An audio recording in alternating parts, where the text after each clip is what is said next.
Welcome to the program, everyone. My name is Brian Craig.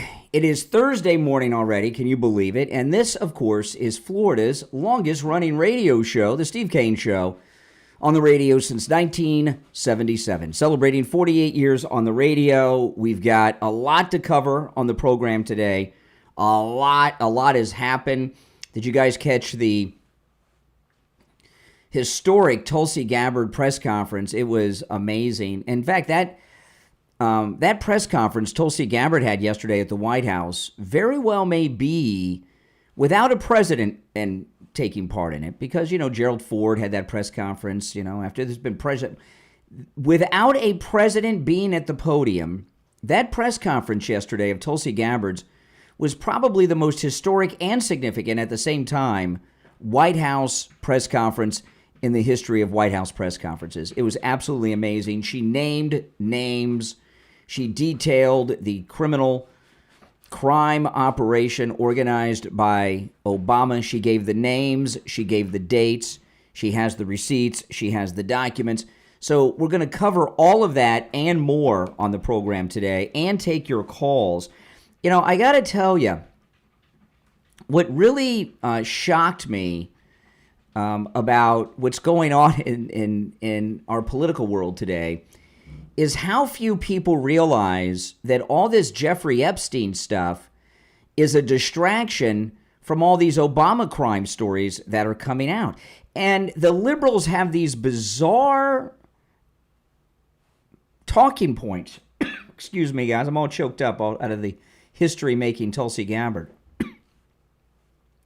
In the press conference yesterday, and this carried on the 5 with Jessica Tarloff, some idiot from CNN, also on television yesterday. But one of the idiots in the press conference, one of the media, said that Tulsi Gabbard, all this coup and everything that's going on, this was 8 years ago.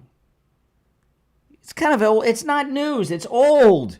Why are we even talking about things that are 8 years ago? Really, that's what they're going to go with? 8 years ago?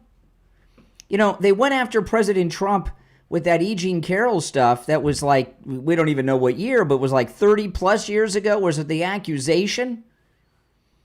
8 years ago. Long time ago. Why are we even talking about that? Really? Are you kidding me? That's one talking point. And that's a really weak one. That is one of the weakest liberal talking points I've ever heard on any issue. That's a really bad one. Really weak. 8 years ago. Too long ago. Then they have another one. These are just insane. Why didn't President Trump expose all of this in his first term? If it's so important, why not his first term? Well, they didn't know about these documents in the first term. Remember, these documents that Tulsi Gabbard has been declassifying, they are ultra top secret, right? They were classified at a level higher than top secret, and they were kept secret from everyone, including President Trump and his administration. So they keep saying, well, why didn't he one of the reporters asked this in the press conference yesterday. I've had callers even ask me this yesterday on the air. Why didn't they do this in the first time? They didn't know about these documents. The documents were hidden. These are some of the weakest talking points. But, the media want to, they have a duty and a loyalty to the deep state of which the mainstream media are a part of. Make no mistake about it. CNN is an arm of the CIA. I've said this for years. Anderson Cooper in college interned at the CIA headquarters. Who does that? And then he went on some bizarre world tour backpacking as a stringer reporter. Yeah, right. And if you go back to the show that made him famous, The Mole, that was a CIA farm training op, that whole game show he was on. Dana Bash at CNN, her husband, she gets the Bash names from is a senior CIA guy. So it is a CIA network. That's how they grew so quick and had all these bureaus everywhere. And if you remember, CNN was put on the map during the 1991 Gulf War, the first Gulf War after the invasion of Kuwait by Iraq. And CNN was the only American news outlet that had a reporter in Baghdad during the war, Peter Arnett. Remember, how do you think that happened? Because they're CIA. That's how.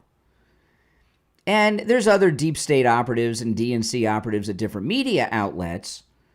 But this story yesterday, when Tulsi Gabbard dropped all of this in detail, it was huge.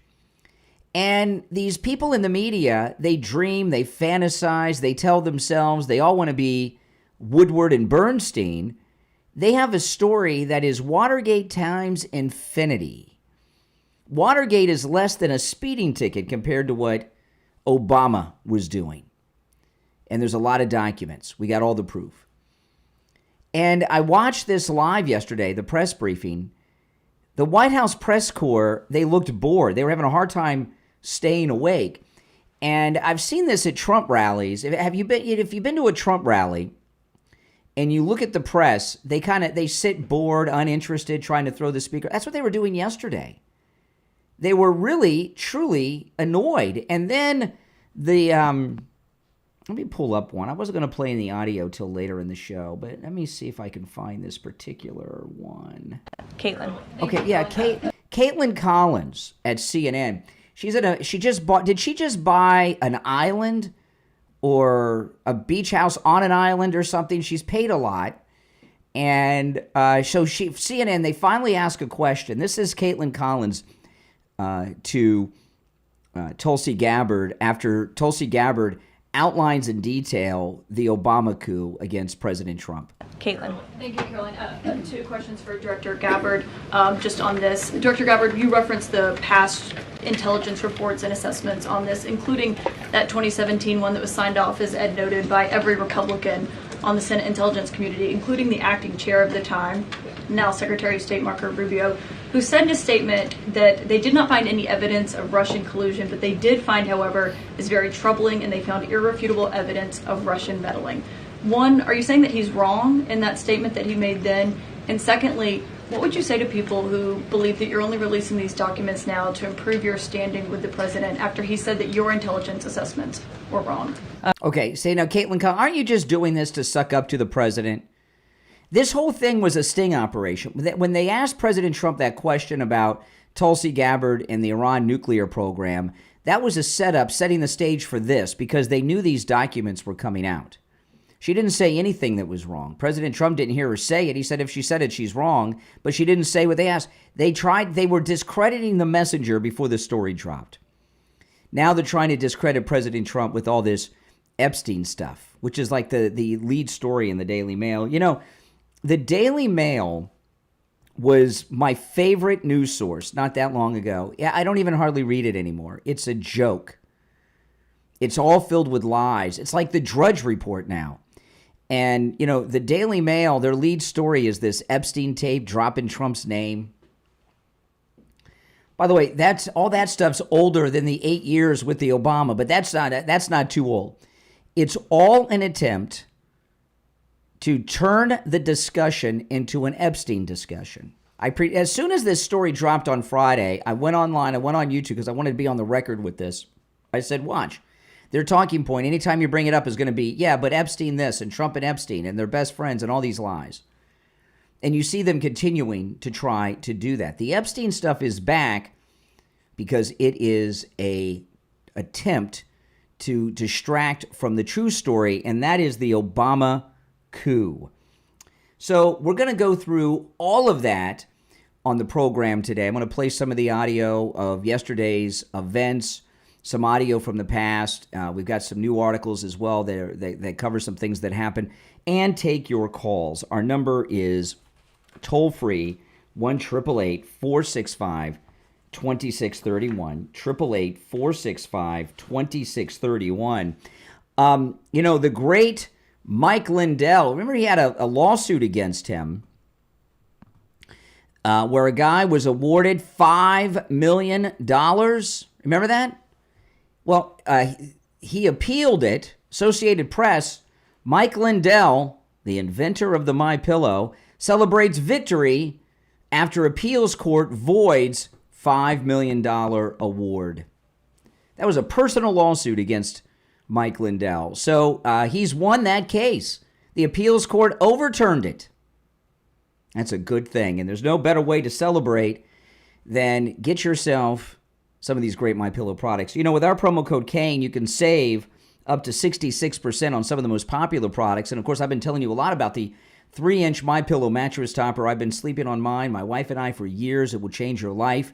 It turns your entire bed into a beautiful, comfortable, perfect MyPillow. You know, when I go to bed at night, I am asleep in minutes. That's it.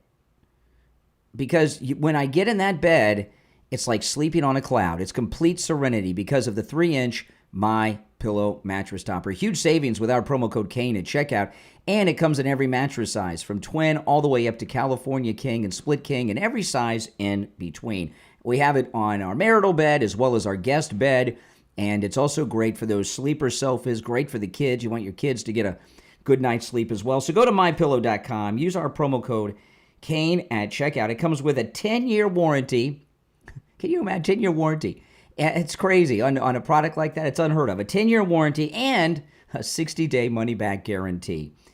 So go to MyPillow.com. Use our promo code Kane at checkout, Kane, and save big site-wide, but as well as on the 3-inch MyPillow mattress topper. You can also order by phone, 1-800-716-4879, 1-800-716-4879. Promo code Kane, Kane. All right, if you're on hold, hang in there. We'll take our first break and be right back.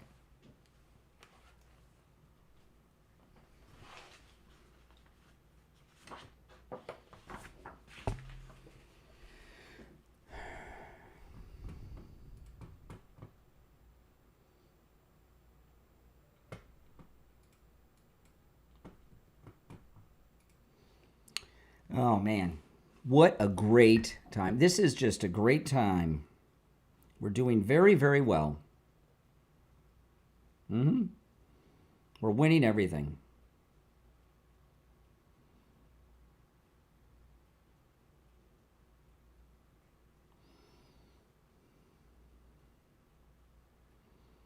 If you're on hold, stand by.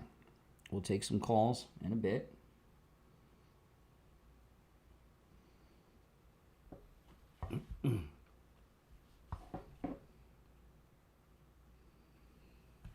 We'll be back in a couple of minutes. Very exciting. These are exciting times, people. Exciting, exciting times. You're on the air. What's your name? Where are you calling from? Good morning, Brian. It's Frank from West Palm. How you doing here? All right, Brian, Frank. you were absolutely correct. LaPorta Roofing was amazingly phenomenal. They just completed my roof last week, and LaPorta Roofing was superb in all ways imaginable when installing the new roof on my residence. Tom LaPorta meticulously spearheaded the entire project from inception through to the finalization of the assignment. Tom handled all the paperwork involving city permits, inspectors, and my community HOA. He was always available, ensuring me that he had my back in all phases of the project. Additionally, Tom, Scott, and Dan, and the entire crew were very well organized with the plan, consistent with all policies and procedures, and craftsmanship was exemplary in all stages of the design execution. Tom, Scott, and Dan maintained continual contact with me, the homeowner, asking if there were any questions I had or anything further I needed. LaPorta Roofing is, in every respect, a stellar, 5-star, AAA, family-owned company that is a reliable, peace-of-mind roofing organization. These guys are spot on with regards to perfection, and they demand it. I remain mesmerized upon the completion of the job. My roof is a masterpiece. And one last thing before I forget, they were the least expensive quote that I received out of 4 quotes for roofing. I thank Tom LaPorta Roofing for all that they do. Wow, Frank. Well, thanks so much. Tom LaPorta at LaPorta Roofing. He covers both the east and west coast of Florida and everywhere in between. He works with every type of structure, residential, commercial, municipal, and he works with every type of roofing material. Also, don't forget, Tom Laporta will never sell you a roof you do not need. If you need just a simple repair, he'll do it. He can also handle the job of any size, whether it's a single-family home or an HOA with over 200 units. Give him a call. This number rings directly to Tom Laporta's cell phone, 954-604-4602. 954-604-4602. And online, LaportaRoofing.com. Frank, thanks a lot. Thank you so much, Brian. You have a wonderful day. All right, stand by. We'll be back in seconds.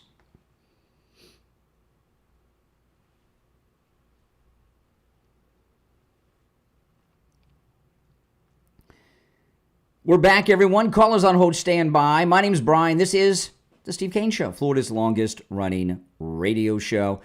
You know, Tulsi Gabbard, I'm going to play some of what she laid out yesterday, later on in the program. But after Obama launched the coup, they all went on television and started pushing it. This was Obama. This is in 2018. He's still pushing this Russia stuff. This was when he was out there campaigning for people in the midterms in Trump's first term. They're undermining our alliances, cozying up to Russia. Yeah. What happened to the Republican Party? Its central organizing principle in foreign policy was the fight against communism, and now they're cozying up to the former head of the KGB. Okay, see, that was one of the reasons they chose Russia. Because, you know, they're always, everything that the deep state, the never-Trumpers, the Democrats, the Bush Republican establishment people, everything they do, 99% of what they do against Trump, is they think it'll turn us against him. The MAGA supporters, they think it'll turn us against them. They know we don't like communism. They have these stereotypes that just don't apply. So they figure, oh, well, if we say that he's buddying up with this commie and he's a commie lover, they'll think he's, you know, a communist. He's buddying up with this KGB guy, and they'll drop him. That's one of the reasons they picked Russia. It's insane what's going on here. All right, let's take some of these calls. You're on the air. What's your name? Where are you calling from? You're on the air. Hi, Brian. My name is Evan. I'm here from Ohio. I just wanted to ask you, I'm a little confused. I watch a lot of Hassan Abi, so I'm a little confused. I'm wondering if you could help me out. To help you out with what? So jeez. He is implying that Trump is in the Epstein files, and that's why he's not releasing them. Mm-hmm. Well, in fact, no. Pam Bondi went to a judge this week to release them all because these are sealed under court order, and the judge denied it. So go talk to the judge. The judge is the one who's not releasing the files. Oh, okay. That's new news to me, to be honest. Okay. I did not know that. Yeah. So is it who appointed the judge? I'm not sure. I think it's an Obama judge. An Obama judge. Of course it is. Okay. Interesting.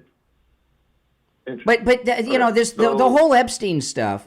Listen, what he did was horrendous. Who needs to, you know, that doesn't even need to be said. It's just assumed that we all disapprove of what he did. Yeah. He's been dead for 6 years. He was out of circulation with his creepo crimes years before that. This is, you know, if this were an ongoing circle of freaks, then hey, let's get to the bottom of it and stop it. But this is, I mean, are we going to reopen the Lindbergh kidnapping next?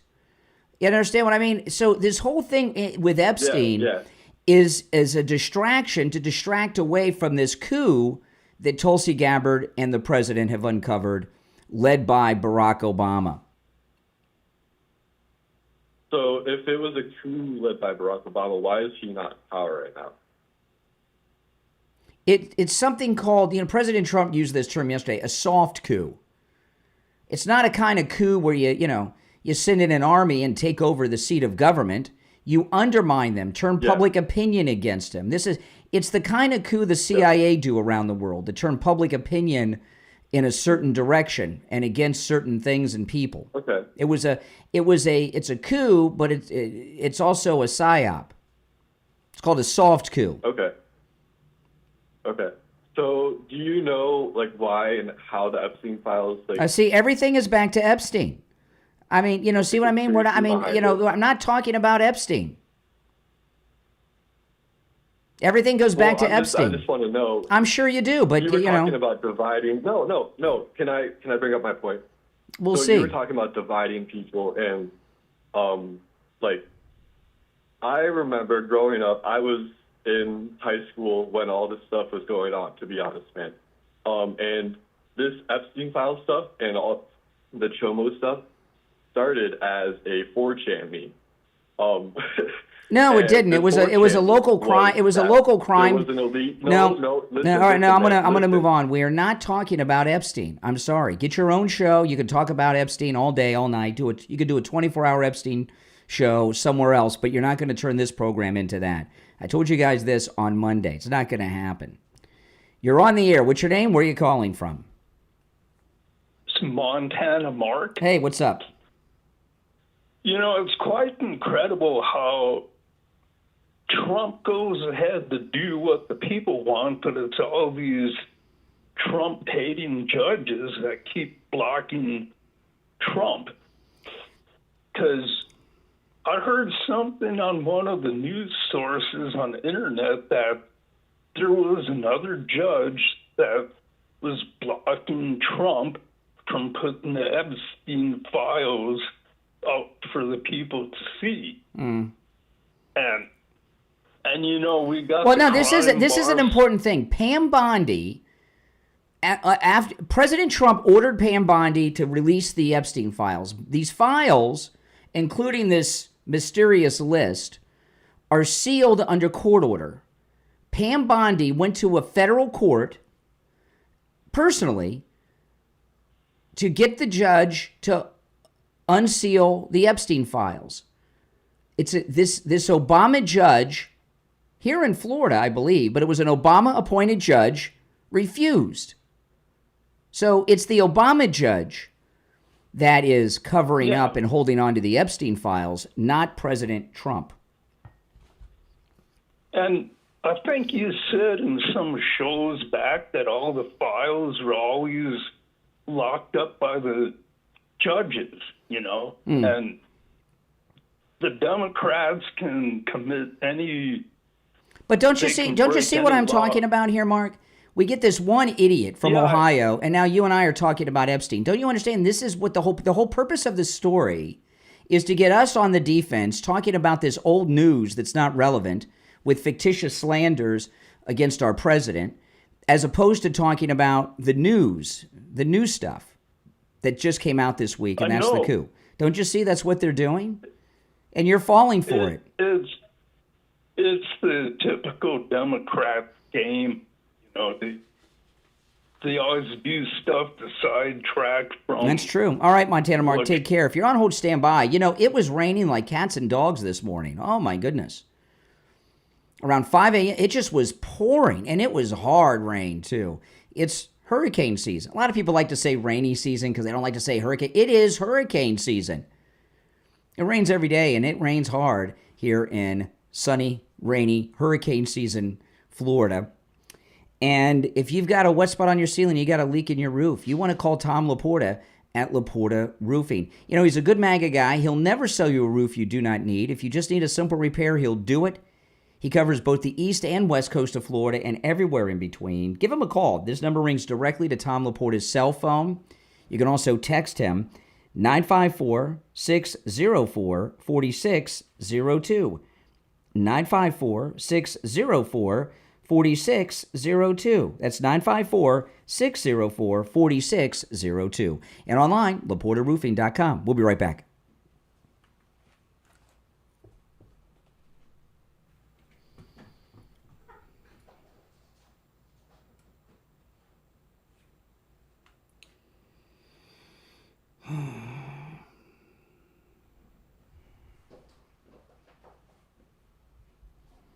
Yeah, this judge that wouldn't release the files was appointed by Obama in 2014. 2014.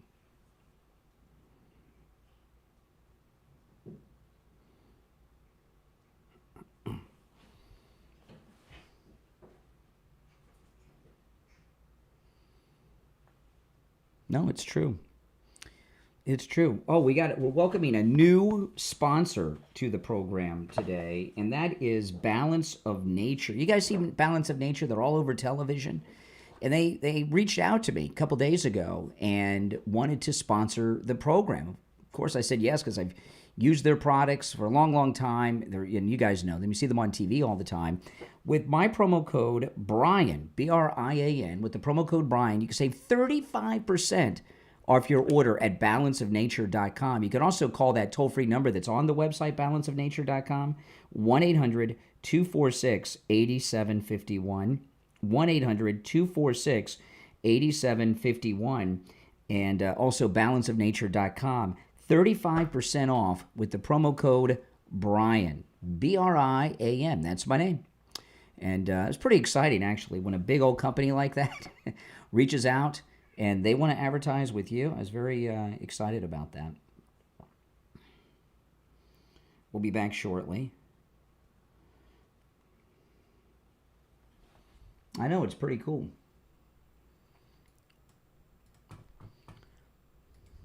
Yeah, I'll pull them up.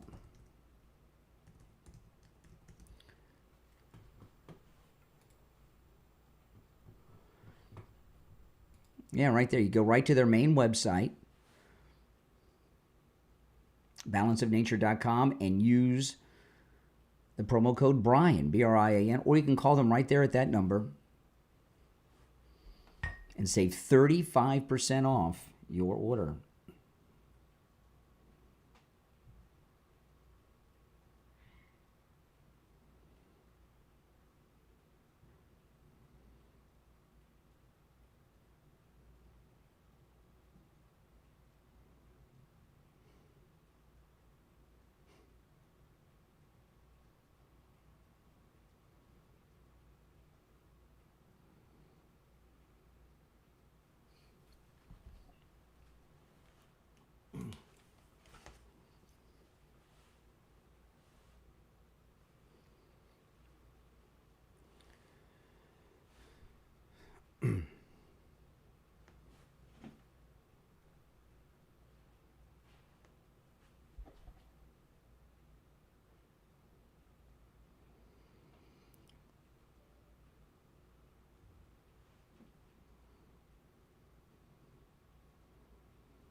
Welcome back, everyone. I'm Brian. You're listening to The Steve Kane Show. That's right. Florida's longest-running radio show. Yeah, so Pam Bondi went to court, and this Obama-appointed lady judge said no, she would not release and unseal the Epstein files. So go talk to this Obama-appointed liberal judge, okay? And they'll tell you, no. And so it's not Trump. It's not Pam Bondi. All right, let's take some more calls before we get into the new stuff. You're on the air. What's your name? Where are you calling from? Hi, my name's Andrew. I'm calling from California. All right, California. My name's Andrew, but... Okay, Andrew. Okay, it's fine. Go ahead. Andrew from California, you're up. All right. I do have a question that I haven't heard kind of been brought up recently, and that's the fact that before the Washington Post reported on Donald Trump's Epstein stuff. See, there we go. See, everything's Epstein. We're not talking about Epstein. No, I mean, are you aware with the? Are you aware? Everybody. No, not everybody. You know, are you aware? What am I not aware of? You're not aware of a lot of things, okay? But we'll find out how much you're aware of. Are you familiar with what the Washington Post actually is? Newspaper? Yes, but it's much deeper than that. I mean, in this day and age, there hardly are any newspapers now, right? Newspapers have kind of evaporated with blockbuster video stores. What the Washington, do you mind? Yes, I do mind. Yes, because I'm not done. The Washington Post is not a news organization. It is a deep state CIA front that is part of well, this is a fact. You're saying Rupert Murdoch is a deep state front? Rupert Murdoch does not own the Washington Post. No, he does not own the Washington Post. He owns the Wall Street Journal and the New York Post, not the Washington Post. Then I apologize. The Washington Post. Do you know what they're most famous for? The Washington Post. What are they most famous for? There's two things. I don't care. Well, context and having knowledge. No, hold on. Like you can't just interrupt me, man. I can do whatever I want. I'm hosting this show. I can do whatever I want. I'm the host of the show. Okay. Get your own show, and you can decide what's discussed. You know, what do you think? I just open up the mic and turn over the show. This is not open mic morning. The Washington Post. You didn't even let me in. Oh, I'm educating you in the and it's I'm talking to the. Does the dude wearing a Trump 2028 hat? Listen to this. Dude. Listen to the third term. Yeah, he can, but I'm going to finish. I'm going to finish with the Washington Post. Yeah, he can. But it's actually unconstitutional. It's not good. Yeah, I know you're an idiot. The Washington Post is famous for two things. Okay, Watergate. I don't care what they're famous for. Well, then, if you don't care, there's no need to continue the conversation. If you're not interested in what I have to say, why even listen or call me? The Washington Post is well known for two things: Woodward and Bernstein and the Watergate coverage, as well as the Pentagon Papers, okay? This total CIA front group. The Pentagon Papers, I'll do that one first because it's quick and not a lot of people know about this. The Pentagon Papers case, they had all these classified documents about the war in Vietnam that they published in their newspaper. And they went all over them for this because they publicized classified information from the Pentagon that was stolen from the Pentagon. So what did the courts rule? The courts ruled that the media can report stolen classified intel without any criminal penalty whatsoever. Now, the leakers can go to jail and go to prison, but not the media. How do you get a ruling like that? But most famously, Woodward and Bernstein. Woodward and Bernstein from the Washington Post that are responsible for all of the Watergate stuff, these were not investigative journalists. They were not investigative journalists. Bob Woodward worked with naval intelligence, and he was friends with a senior FBI guy who gave him all the information. The deep state brought down Richard Nixon. A little bit before that, they forced Spiro Agnew out, his vice president. The deep state used their intelligence asset, Bob Woodward, to run Richard Nixon out of office. So what I'm telling you is that the Washington Post is a deep state CIA publication whose sole purpose has nothing to do with reporting news. It's to spread propaganda to try to shift public opinion in certain directions. And the New York Times and the Washington Post have these reputations of credibility. So even though they have no credibility, so when they put something in their pages, people talk about it as if, well, it's the Washington Post, so it must be true. And so far for the lunatic that I spoke to a moment ago from California, context is important. You know, when a publication, when an outlet publishes a certain story, doesn't publish a certain story, or has a certain angle on the story, context is important as to how they come to their conclusions. And it is widely accepted fact. Now, not when I was growing up, but now everyone accepts that Woodward and Bernstein, CIA ops, that whole reporting of Watergate, and that the Washington Post is a front group for the deep state.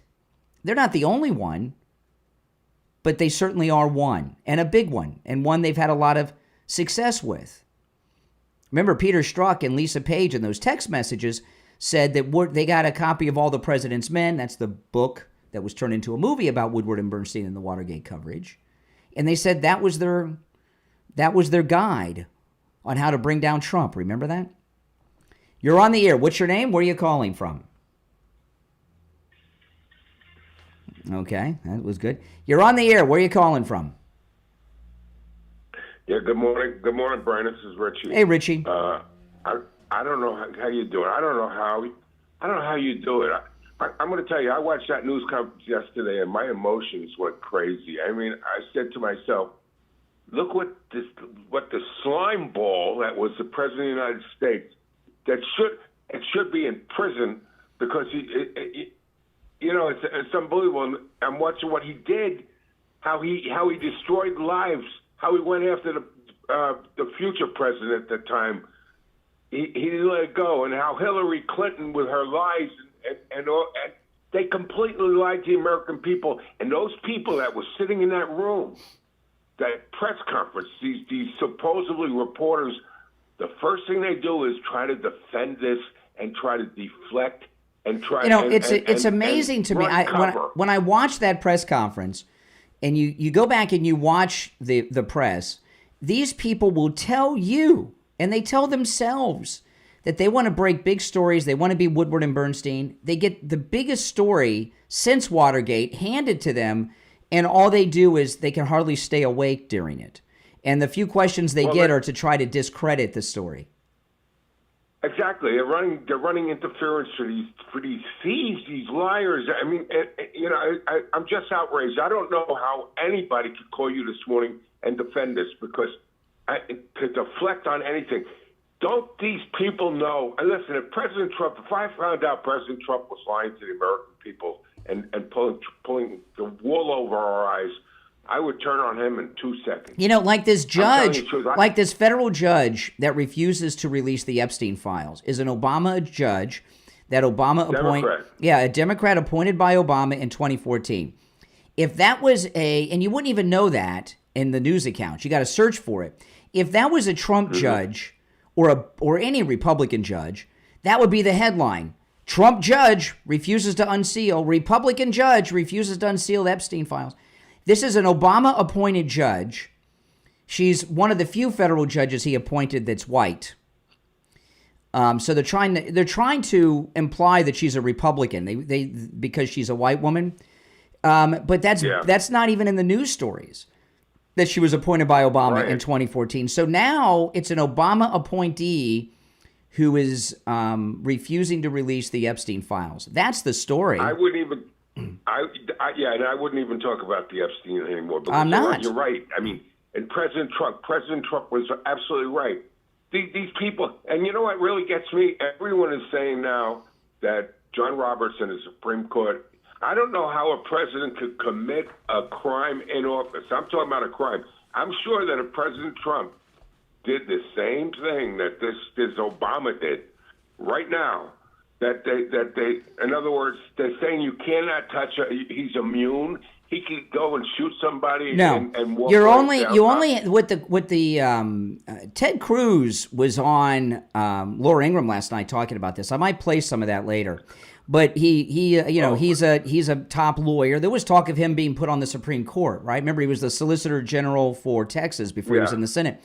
And Ted Cruz said the court ruling that they keep referencing from the Supreme Court says that presidents have immunity from presidential acts, which is like the ones like the examples I give. If they call in a missile strike on ISIS and they take out a whole village of civilians, they can't be charged with murder, as an example. When you're doing something that is not an official act, like launching a years-long coup against your successor, That's not covered by presidential immunity. If it was, presidents could go around and rape and kill and do anything for life, right? In fact, if that's true, all this Epstein stuff they're fantasizing, Trump's immune, they arrested Trump 3 times. I didn't hear about presidential immunity then. Yeah, you know what's also amazing? That they never told us. Well, we saw her for our own eyes. I remember when Hillary collapsed, it was shocked. They picked her up and laid her into that limousine. She was a total mess, and they kept that from us. And the Russians were really... What I learned yesterday, the Russians figured she was going to win with no problem, and they were going to blackmail her. And because they had all that garbage on her, she's a mental mess.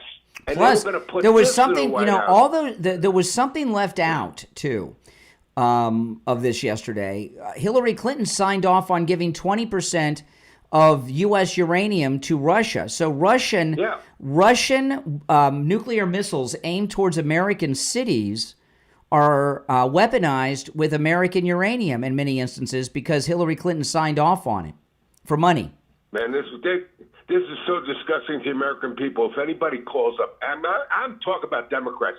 Any of these people call up and they try to defend this and say this is the most outrageous thing. They figure that they got a bunch of dummies here. Don't the people realize that this was against not President Trump? This was against every one of us who voted, every American citizen, and they're still carrying this crap on with the illegals going on. Yep. All right, Richie, got to run. If you're on hold, stand by. We'll be right back.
We'll be back in about a minute.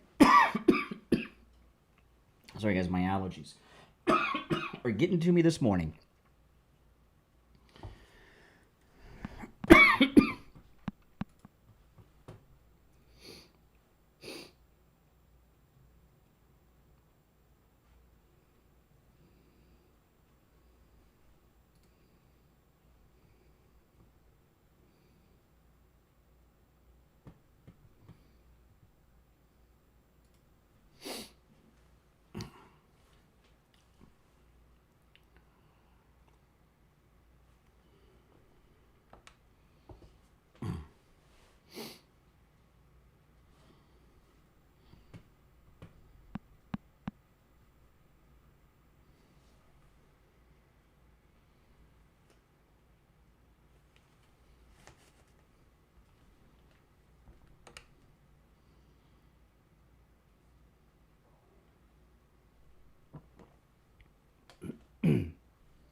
Welcome back, everyone. My name is Brian Craig. This is the Steve Kane Show, Florida's longest-running radio show. Call us on hold, stand by.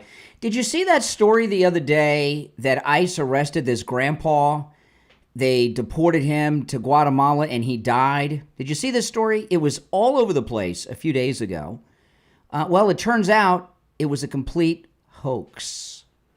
Don't look for the retractions. However, the New York Post has a story on this. Here's the headline. viral story about Grandpa secretly deported to Guatemala by ICE, then found dead, is a hoax. A widely reported story about a Pennsylvania grandfather being secretly snatched by ICE agents and deported to Guatemala is nothing but a hoax, according to Homeland Security. As it emerged, he may have died 6 years ago. Guy's been dead 6 years. His family told reporters that the 82-year-old Chilean national had been handcuffed and taken away by federal officers when he went to get a green card appointment in Philadelphia on June 20th. Have you seen this story? I saw it everywhere. They then claimed they were told he had died in ICE custody. Now, again, keep in mind, they said that he was going for a green card renewal on June 20th. He got picked up by ICE agents. He's been dead for 6 years. How did he do that? Well, I've got a suspicion. The family claimed they were told he had died in ICE custody, but then he turned up alive in a Guatemalan hospital. The story, which was initially reported by the Morning Call out of Allentown before being picked up by the Daily Beast, the Guardian, and the Independent, was shut down by the Department of Homeland Security. ICE never arrested or deported this man, nor does ICE disappear people, they said in a statement. The Department of Homeland Security also said there's no record of the man appearing at any green card appointment in or around the area of Philadelphia on June the 20th. His family told the reporter that he was sent to a Minnesota detention facility and that a woman claiming to be an immigration lawyer called them to say he had died in ICE custody and offered to help them without disclosing this, how she knew about the case. The family claimed later he was found in a hospital in Guatemala from a relative from Chile. But the Guatemalan Institute of Migration, which coordinates with ICE on all deportations from the U.S., said they'd not received anyone with the name, age, or nationality. Now keep in mind, this story went viral for quite a while. And while Guatemala has agreed to receive U.S. deportees from other Central American countries, the agreement doesn't extend to South America.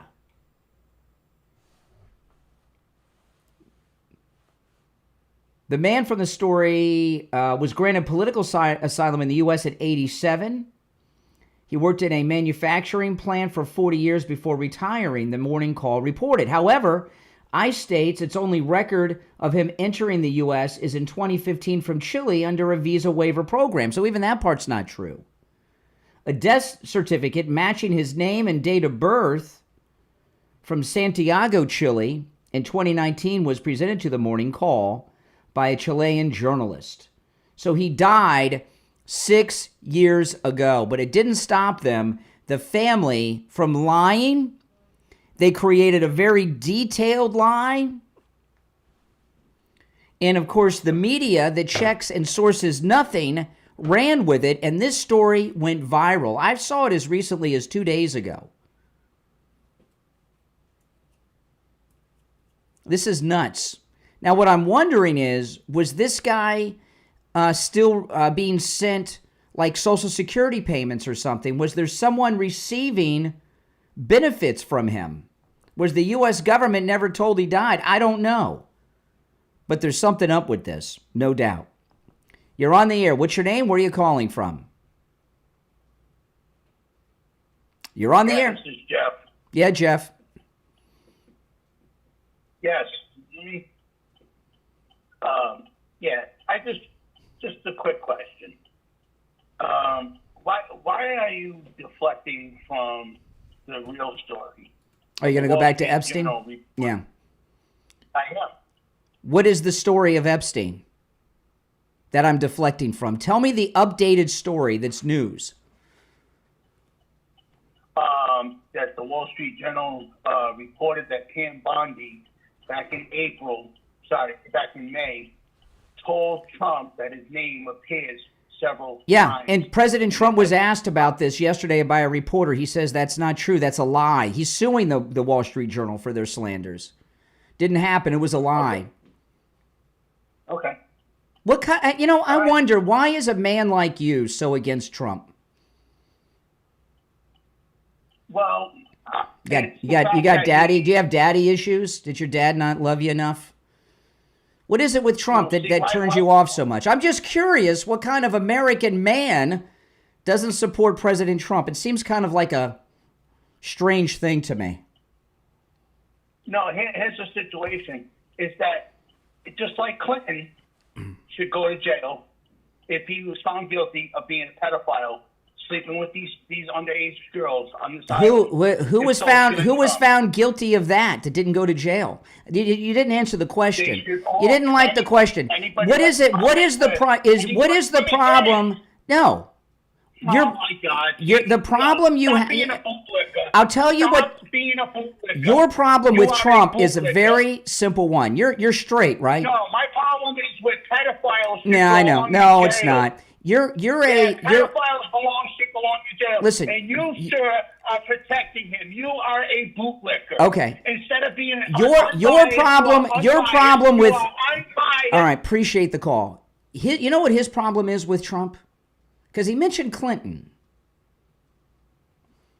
Other than being president for 2 terms, what do Clinton and Trump have in common? You know what it is? Women want to be with them.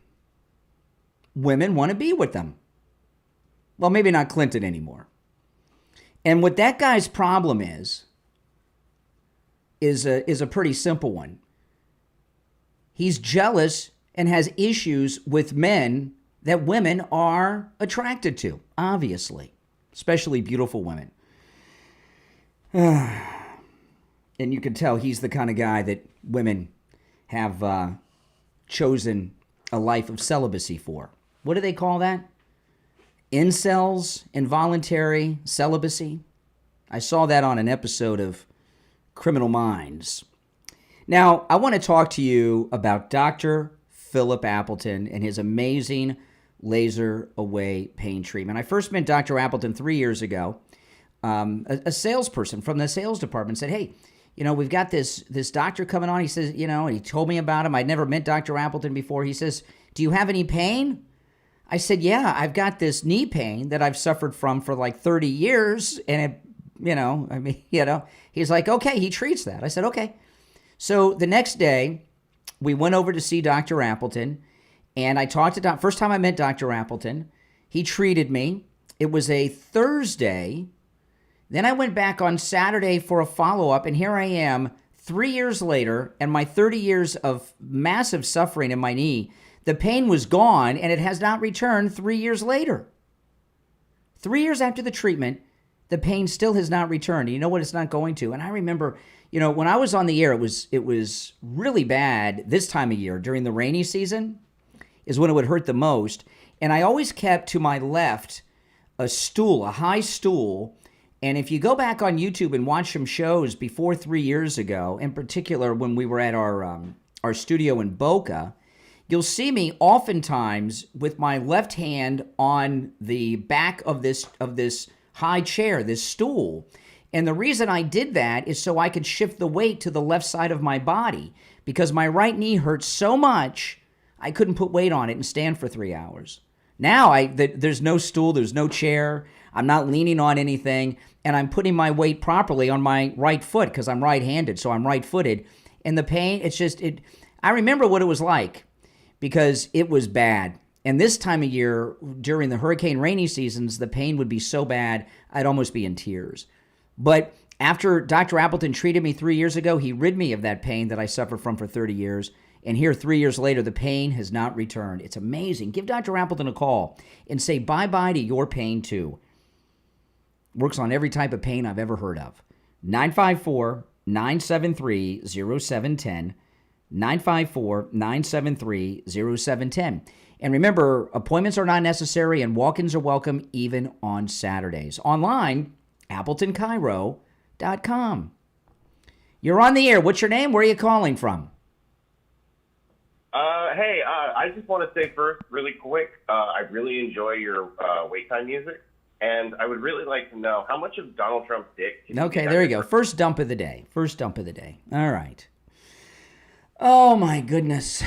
You know, it's amazing that we sent men to the moon and they returned safely to the earth. When you look at what we have for men today in this country, you know, the other day I went to Wawa and I went to put air in my tire. I got gas and I was a little low on air. I ran over a screw. Right. By the way, Friendly Tire, they do tire repairs, which other places don't. But anyway, so I get gas. There's a guy, when I start getting gas, he's at this air pump. And when I'm done getting gas, he's still there. And I'm like, what is going on with this guy? He's just putting air in his tire. So I pulled up next to him. His wife walks over, and she's looking at the numbers on the air pump. This is at Wawa, right? And the one in Parkland. And she says to her husband, are the numbers supposed to be going down? And I looked, the number was like at 17, then it went to 16, then to 15. His wife said, are the numbers supposed to be going down or up on the pump? And he says, no, down. He says, that's how much more air, I couldn't believe this, that the tire needs. When it gets down to zero, it'll be full. And the guy didn't know he was letting the air out of his tire. He was a young guy, about 30-ish, with his wife. That's a man today. These guys I'm talking to on the phone, metrosexual incels that are just dysfunctional, girly men. And you can tell by the calls I've been getting from these guys. Just sad. Would any of you women want to be with these guys? 1 hour down, 2 to go. We'll be right back.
We'll be back in about 1 minute.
Hour number 2 has begun. My name is Brian. I cannot believe it is Thursday already. This week has flown by. This is the Steve Kane Radio Show, Florida's longest-running radio show. On the radio since 1977, celebrating 48 years on the radio. If you just tuned in, you've missed a lot.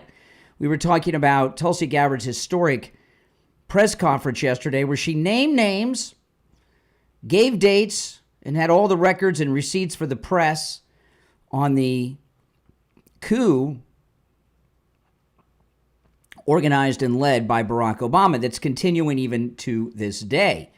One of the people that Tulsi named was James Clapper, who was the director of national intelligence involved in overseeing this coup.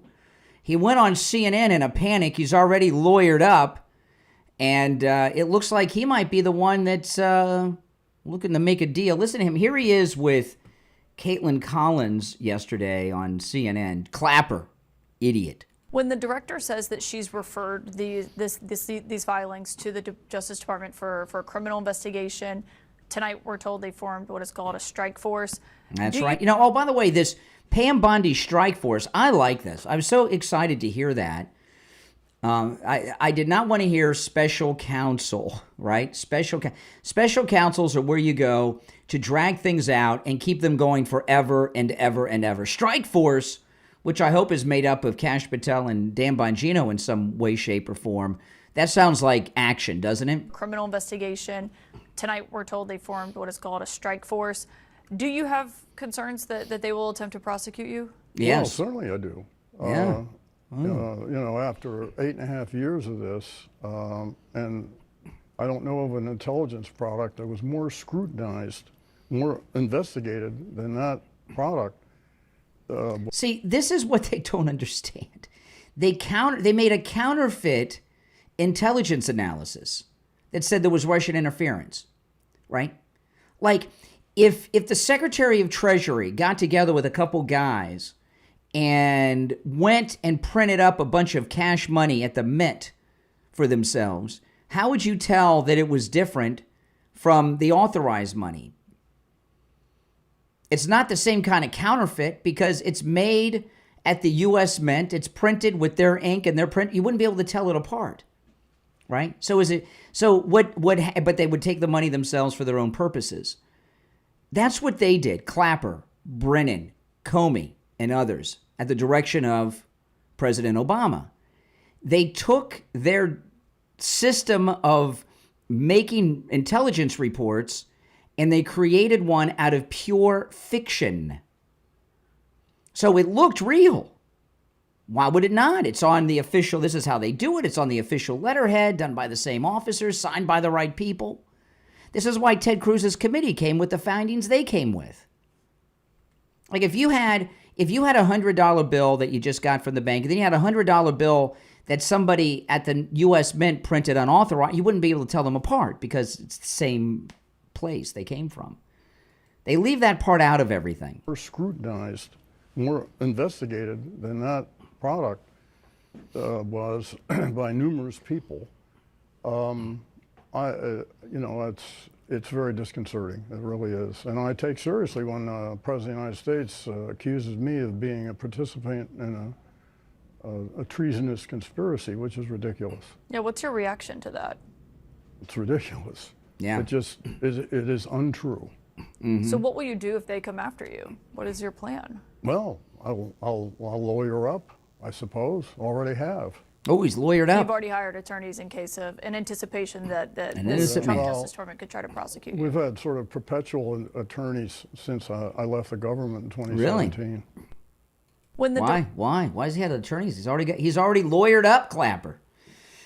See, and they're also leaving out that this is all new evidence that had been hidden for years. You're on the air. What's your name? Where are you calling from? Good morning, Conservative Doug. Oh, hey, Doug. You know, it's amazing to me that Barack Obama is supposed to be a law professor from Harvard. And what does he say? He talks about that, we all know that Russia tried to hack the election but weren't successful. What does that have to do with him, what he did? You know, I mean, he's not talking about anything he did. He doesn't have any explanation why he did what he did. He just doesn't want to say anything. This guy is so guilty, he can't say anything, I guess. Well, see, this is the thing I've been explaining to you guys. Clapper and all these people, they don't think they've committed treason. They think they're heroes that were saving the country from itself. You understand that? They don't think that they were committing treason. They think that they're national heroes. And that, I know that's a hard concept to understand, but it's true. They're insane. You're on the air. What's your name? Where are you calling from? Hey, it's Jerome. How's it going, Brian? Odd way to say my name, but why do you say it like that, How's it Brian? going, Brian? Why do you say it in such a weird way? Brian. Don't worry about it. What are you crying about today, Brian? Let's hear it. Turn on the show and listen. All right, take care. You're on the air. What's your name? Where are you calling from? Yeah, it's Renee from Harlem. Oh, hey, Renee. Lion Brian, the bigot midget. It's funny that you were talking about the state of masculinity. Oh, the state of masculinity. Oh, yeah. You're going to tell me about how to be a man. Oh, I can't wait to hear this, Renee. The man with a girl's name is going to tell me how to be a man. Go ahead, Renee. You're the farthest from it. Mm-hmm. And the fact that you can't even figure out my name is an example of it. Yes. You're the reason they had the Jim Crow, because your women don't like you. Mm-hmm. They don't like you. They like us. Mm-hmm. And you can't stand it. Yeah. So you developed a plan to deal with us because you lose. Because we take your women. Oh, my goodness. You know, we've heard from a lot of Democrats on the line today in the last hour and 11 minutes. Every one of them has had some type of psychological disorder. I haven't spoken to a single Democrat on the line today who's not a mental patient. A mental patient. Oh, right. Yeah. Look who's talking. Your guy's a rapist and a racist. Mm-hmm. And you're talking, and the guy likes golden showers. You don't even know what it is. All right, take care. I'm sure you do. You're on the air. What's your name? Where are you calling from? This is Mike from Louisiana. Hey, Mike. You know, what these people don't understand is that this coup is still ongoing. Yeah. That's right. This coup, I mean, it's morphed into what they're doing with the judges now, but again, to get at these judges, you're gonna have to go back to the very beginning and get at the people who started this thing. Mm-hmm. Yeah. You know, and that's because Obama, Comey, Clapper, Brennan, all these people that we know that have been in these releases by Tulsi Gabbard. And by the way, I think Tulsi Gabbard has more stuff. She probably has truckloads more stuff that she can release. No, she hasn't released everything yet. This is just the beginning. This is just phase 2. Yeah, and that's the thing. And I mean, like I said, these judges, we need to do something about these judges because they're adding to the problem. These hundreds and hundreds of judges. Well, what you have, you've heard Republicans say over the years, talking about liberal judges, calling them activist judges. I mean, that's what you have. You have a bunch of liberal activists that have become federal judges. That's what it is. And you've got people like Andrew Weissman, that's a lawyer, and Mark Elias, and people like that are part of it too. You know? Yeah. Yep. You know, I mean, these people, they keep calling. Oh, we want to talk about what's his name? You know, we want to talk about first off, Epstein's dead, and second off, it was a promise that was made during the election. We're gonna find Yesterday, out listen, what happened. President Trump ordered Pam Bondi to release all the documents. They're sealed under federal court order. Pam Bondi went to a judge to unseal the records. The Obama-appointed judge, a judge appointed by Obama in 2014, refused to unseal the Epstein files, which includes this list that everyone's talking about. So go talk to the Obama-appointed judge. That's right. So unless we can find a way to impeach that judge and put somebody in there will release it, fine. Okay. All right. Appreciate the call. Exactly. You're on the air. What's your name? Where are you calling from? It's Jacob from Palm Springs, California. Hey, Jacob. What's on your mind? Hey, Mr. Levitt. How are you doing Oh, today? boy. Here we go. Another dump, Mike. I tell you. You know, we have heard from, I don't know, 10 or 12 liberal men today, right? 10 or 12 liberal men. And each and every one of them has had a different level of dysfunction and anger. Now, what that is that's causing it, I don't know exactly. But there's something out there. And this is what you got to understand.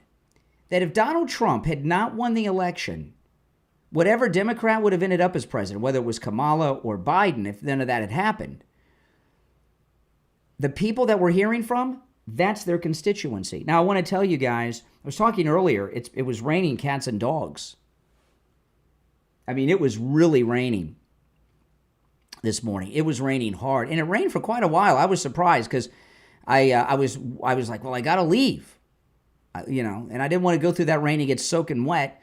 And it rained hard. It rained for a while, and then it stopped for a minute, and I ran out to the car. But it is hurricane season in Florida. It rains pretty much every day. Sometimes in the middle of the night when we're sleeping, sometimes in the middle of the afternoon, but it rains every day this time of year. For about 6 months. It's rainy season. It's hurricane season. If you need a roof replacement or repair, whether it's residential, commercial, even municipal, you want to call Tom Laporta at Laporta Roofing. He'll never sell you a roof you do not need. If you need just a simple repair, he'll do it. One of our listeners had a big condo. He'd had 4 or 5 guys come out and give estimates. They all said, you need a new roof. You need a new roof. Tom Laporta from Laporta Roofing came out and said, no, you just need a repair. Now, if you need a new roof, he'll do that too. But if you don't and you just need a repair, he'll take care of you. Give him a call. This number rings directly to Tom Laporta's cell phone. Remember, he covers both the east and west coast of Florida and everywhere in between. 954-604-4602. 954-604-4602. And online, LaportaRoofing.com. We'll be right back.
We'll be back in about 30 seconds.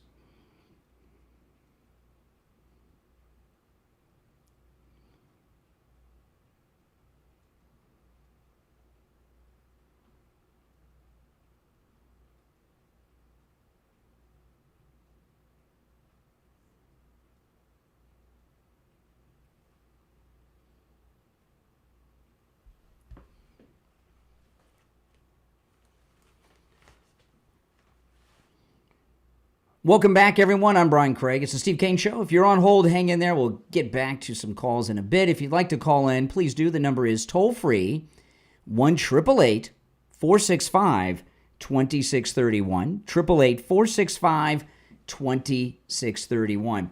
So I was telling you a little while ago that this story that ICE apprehended this 82-year-old man, deported into Guatemala, and he died in ICE custody was totally made up, even though the family gave interviews with multiple news outlets and it went viral and it was a global media story. The guy died 6 years ago. Something else. Well, here's another one of the dreamers.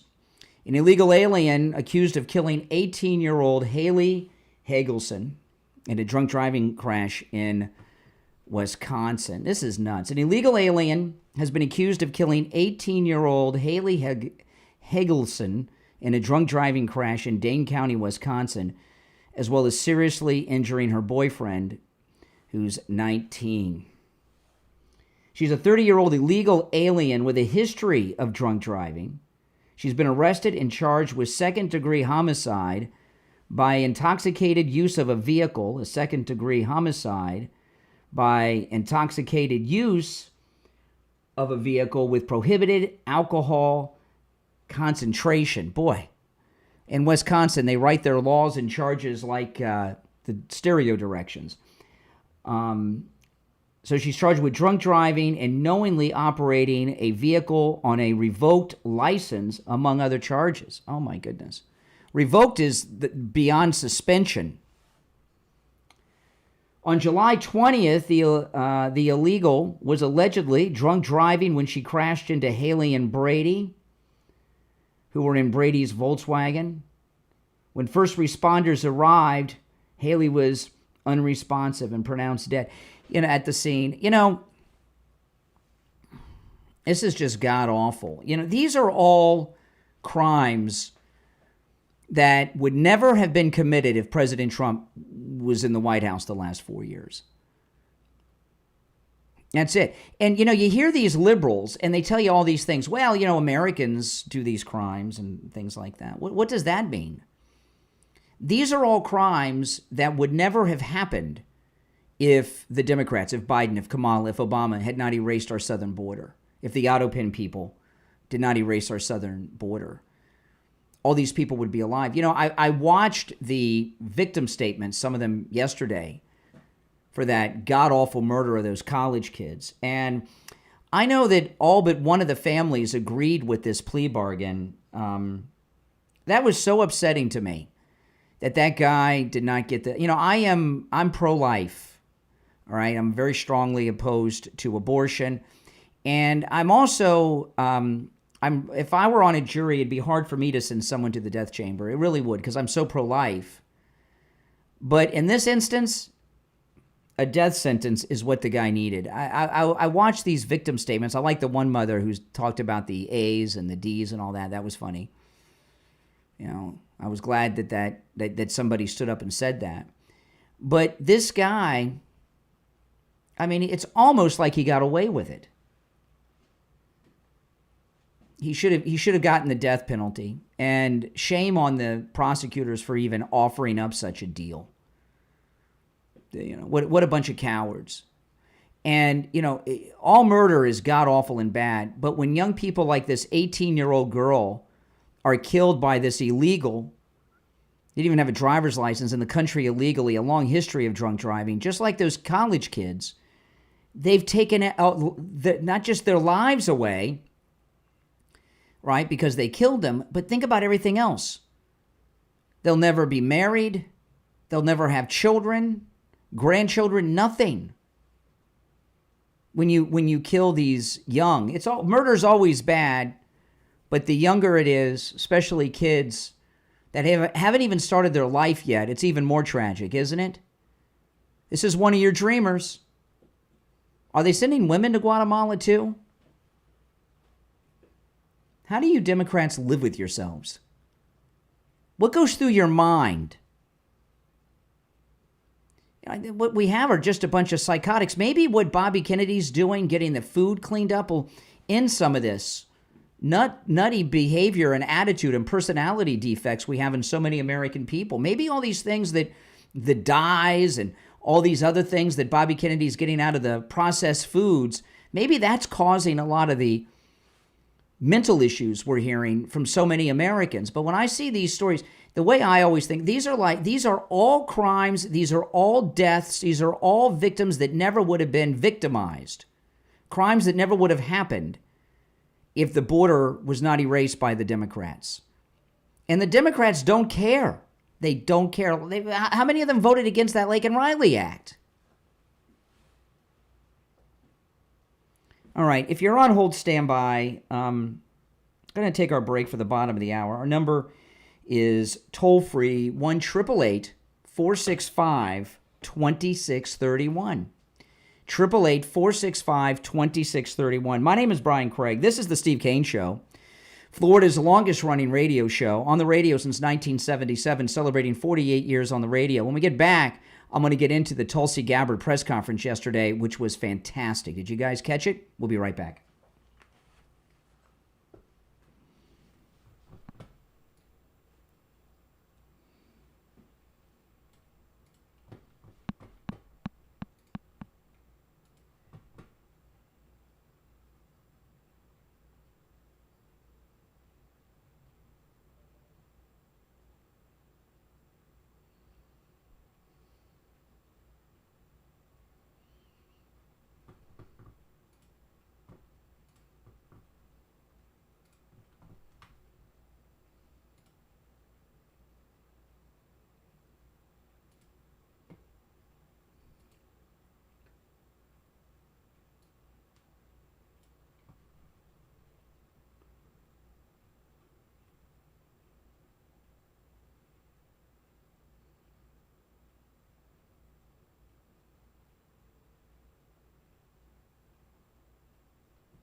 Ricky B., thank you so much. I appreciate that.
We'll be back in about 1 minute. Hey guys, everyone in the chat, welcome. If you're in the chat, you'd like to call in, the number is pinned right there in the chat, so feel free to call in. If you're on hold, hang in there. We'll be back in less than a minute.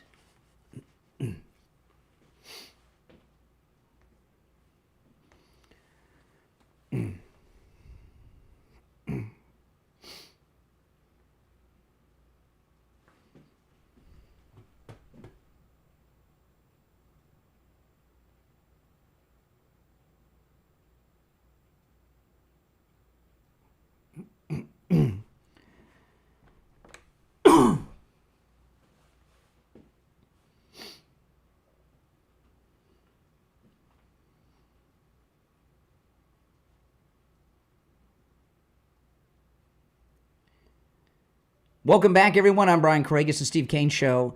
Before we get to the Tulsi stuff yesterday, I just saw this story a little while ago I wanted to share with you. IKEA, this is from The Federalist. You can find this article at thefederalist.com. IKEA fires Christian employee who refused to use trans pronouns. I believe IKEA discriminated against me. This is the plaintiff. I believe IKEA discriminated against me by failing to accommodate my sincerely held religious beliefs against using they/them pronouns when addressing a transgender employee, and they terminated me for misgendering. An Indiana IKEA employee was fired after refusing to call his coworker they or them and filed an official complaint due to unlawful termination, the Indiana Family Institute said in a Wednesday press release. Stephen Ressler, a devout Christian who believes there are only two genders. Well, isn't that just science? I mean, you know. And who's worked at IKEA since 2019, was under investigation in December for misgendering his coworker. Soon after, Ressler filed for a religious accommodation request to inform my employer of my religious beliefs and engage in the interactive process in good faith, the press release said. 3 days after filing the religious exemption, Ressler was fired on the basis of misgendering. I believe IKEA discriminated against me by failing to accommodate my sincerely held religious beliefs against using they/them pronouns when addressing a transgender employee, and terminated me for misgendering, Ressler said. Ressler filed a formal complaint with the U.S. Equal Employment Opportunity Commission, that's the EEOC, and the Indiana Civil Rights Commission, according to the press release.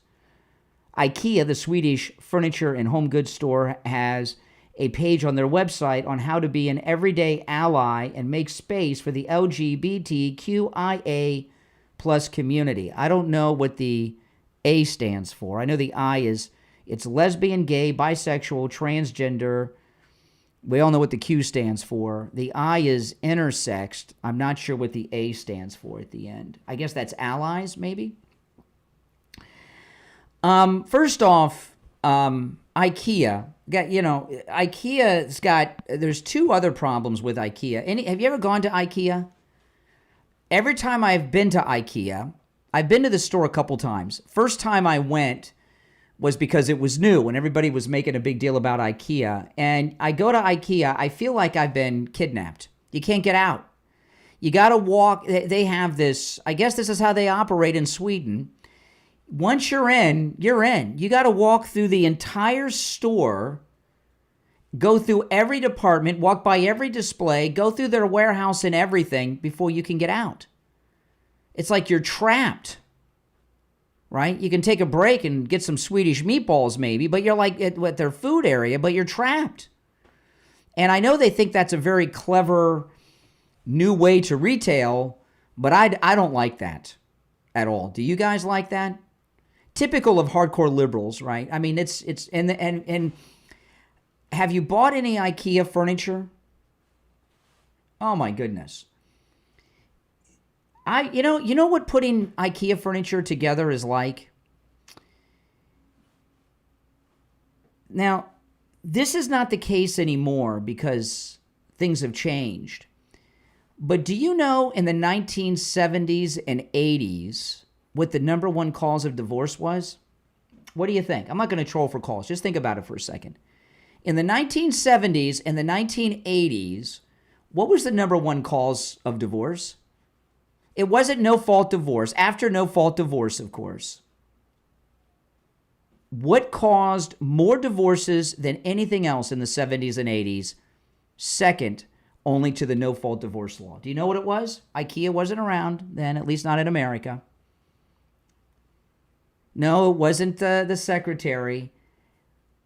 The number one cause of divorce in the 70s and 80s, second only to the no-fault divorce law going into effect, was hanging wallpaper.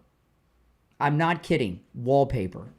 Have you ever hung wallpaper? Do not, if wallpaper ever, my wife and I have wallpaper, and we had wallpaper installed in our master bathroom and our guest bathroom. Years ago, we hired someone to do it. I'm not joking. The arguments of hanging wallpaper have led to divorces. Putting together IKEA furniture is like hanging wallpaper. It is frustrating. People get angry. People start yelling. It causes problems. It's like hanging wallpaper. It's that bad. I don't know why it is that bad. But the reason I share this story, this person's going to win this lawsuit. I don't know what their settlement will be because they're not going to get their job back at IKEA. They'll get a settlement, and the settlement will involve something to do with like lost wages or something. But maybe they'll get a few million. I don't know. But this preferred pronoun thing, have you noticed that it's gone out of fashion? I used to see this all the time at Starbucks. You know, you guys go, I go to Starbucks once or twice a day. I'm just addicted to the coffee. Although I've cut my caffeine intake in half by 50%, I still go to Starbucks. I just get smaller drinks. And before Trump was reelected, I saw the preferred pronouns on all the aprons almost, and at all the different Starbucks I go to. And people that worked at Starbucks even had preferred pronouns who were like, not transgender, that are like regular people that are hetero. And I always thought that was kind of weird. I know what your pronouns are. I can tell what you are. But even the normal heterosexual people had the preferred pronouns on that's gone at Starbucks. And I've noticed it elsewhere too. And we've seen what's happened in sports and everything. Leah Thomas with all the titles and victories taken away. Not that these girls still lost, everything and destroyed their careers in many instances with the athletes. But, this would have been the normal. There was a fencer, a lady fencer on Fox the other day that I saw interviewed who refused to fence with a transgender biological male fencer. And told them, I'm not. This is a women's league. I'm not fencing. Well, they recognized me as wouldn't do it, and that was what a brave woman to do that.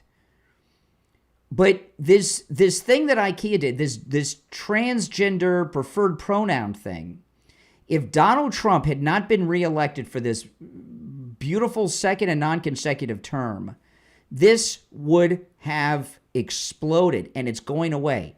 It's going out of style. It was like a fad. And what we're going to have in the next few years, in the next 5 or 10 years, and sooner, but it's going to become a big problem in the next few years, are young people who had these sex change operations that are irreversible with their regret at 20, 30, 40. You know what I mean?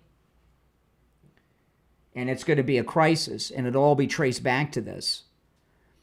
But this preferred pronoun thing and this transgender thing became a fad. Like I remember in the early 90s, there was this fad of people getting pot-belly pigs. Remember that? People would have pets, pot-belly pigs as pets. And they get these little pigs, and they just eat what you eat, and you're trash and everything, but they didn't realize they'd get to be 300-400 pounds. Remember that? A couple years back, the snickerdoodle, that was a fad. Oh, everybody's got to get a snickerdoodle. They were selling mutts, calling them this new breed and selling them for like $3,000 to $5,000. And it's a mutt, but they called it a new breed. And then liberals, though, instead of the snickerdoodle or the potbelly pig or the pet rock, they needed to have a transgender child or an intersex child. Or maybe even they themselves were claiming to be this. And the way that this became a thing, I talked about this at the time, and I'm so glad that this lawsuit is happening now with IKEA. You know, this guy's going to win this lawsuit. If Donald Trump had not been reelected, he would lose the lawsuit against IKEA. By the way, if you're on hold, stand by. I'll take some calls in a little bit. But I got a few things I want to get to, and then after the break, I'm going to get into the Tulsi stuff, I promise you. But I want to talk about this for a moment before the break. This preferred pronoun thing was a psyop done to our country by China through TikTok. I've talked about this a lot, but not for a while, and it's faded away now. And what they did, you know, young people, all they care about are views, clicks, and everything. I mean, look, I give you an example. Candace Owens. She's being sued by Macron and his wife. You may have seen this. And she did some Holocaust denial yesterday that is just so sick.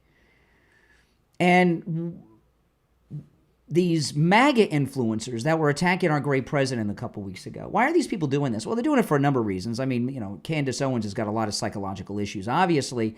But that generation, all they care about is views, clicks, likes, and all this stuff on their social platforms. How many views they got and all this stuff. So they do stupid stuff. Like these Instagrammers that take these crazy pictures and they fall off a cliff while they're taking a picture for their Instagram story. A lot of these conservative influencers, the same thing. Well, that's how China did with TikTok and this preferred pronoun. They used TikTok, and people that were trans all of a sudden had 3 to 5 million followers in less than a week. And they started a fad with this generation of transgenderism and preferred pronouns, and they were doing it because they wanted to have 5 million followers on TikTok, and it worked. And look at the impact it's had on our society. It's crazy what's happened. There have always been people like that around. They were few and far between. You know, somebody in my position, I've probably, prior to this era, met more people like that than the average person because, you know, we would have people like this as guests on the show, you know. Some of you longtime Steve Kane listeners, I cannot remember the name. Does anybody remember the name? Maybe Steve does. We used to have this guy. He's got to be passed away by now. He was around 70 years old, a retired senior citizen who was a married man his whole life with children. His wife died. I'm not making this up. His wife died, and he started wearing her clothes.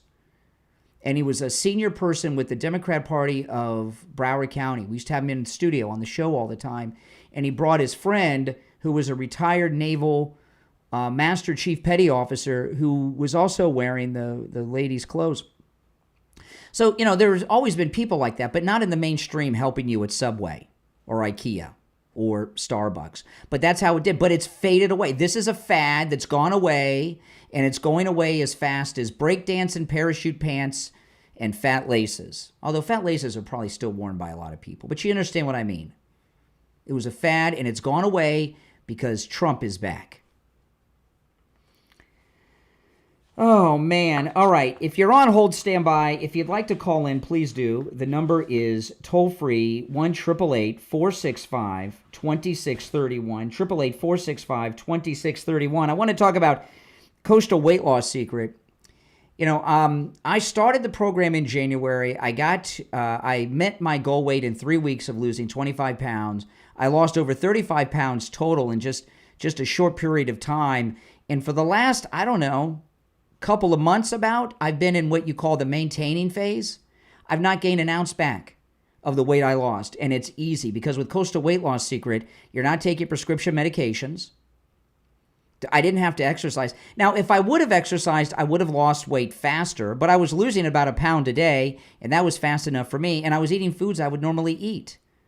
I didn't have to eat any fancy foods, and I didn't have to starve myself. So now that I'm in the maintain phase, there wasn't some big lifestyle change. If I had this lifestyle change where I had to go to the gym 3 or 4 days a week, forget about it. Or if I couldn't eat food I liked, forget about it. I would have gained weight back. With Coastal Weight Loss Secret, you don't have those lifestyle changes. So when you get to the maintain phase, it's easy. It's not a problem. It's awesome. give them a call. We have listeners who have called them and are losing weight all over the United States. So no matter where you're located in the United States, Coastal Weight Loss Secret can help. Here's the number, 561-247-6300. 561-247-6300. And online, coastalweightlossecret.com. We'll be right back.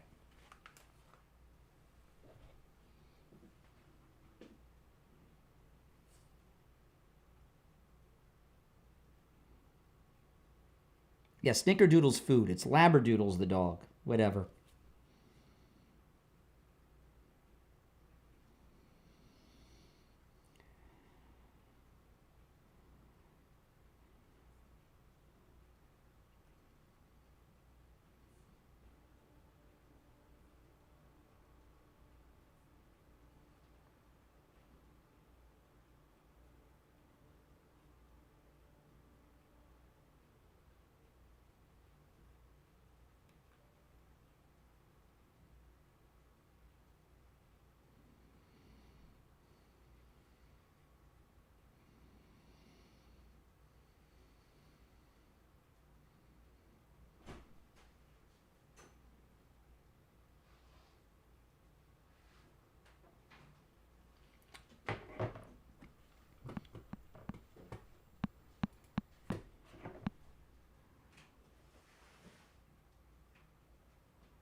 Welcome, everyone. If you're new, make sure you subscribe. If you're on hold, hang in there. We'll get to some calls.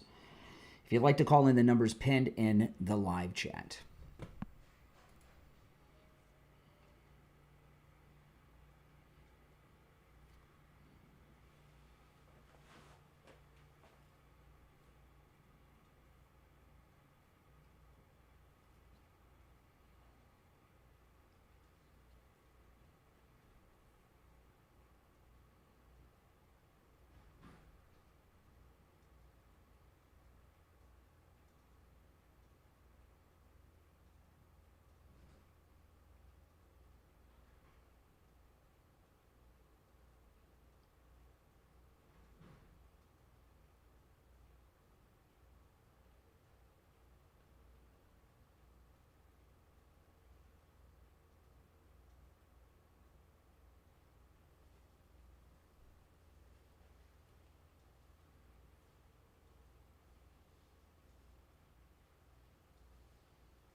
All right, we're back. I'm Brian Craig. You're listening to The Steve Kane Show, Florida's longest-running radio show. Okay, let's get back to Tulsi Gabbard. This press conference Tulsi Gabbard had yesterday was spectacular.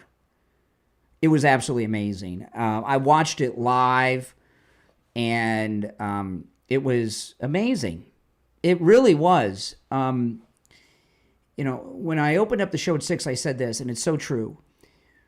Out of every single White House press conference in history that did not have a president at it, yesterday's was the most historically significant, without question. Even maybe more so than press conferences with presidents. I'd have to think about that a little bit longer before I made that statement, but it was historic because she came out, Tulsi Gabbard, she came out with details detailing how a president of the United States organized a misinformation coup, crafted false intelligence on the president-elect of the United States and his successor that is still ongoing today.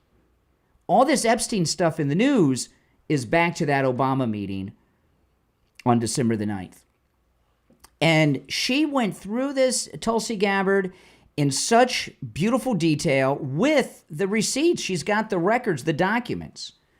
And they go to the press, and the press was, I mean, they could not care less. Or they could care less, I should say. They could care less. Half of them looked like they were trying to stay awake. It's crazy.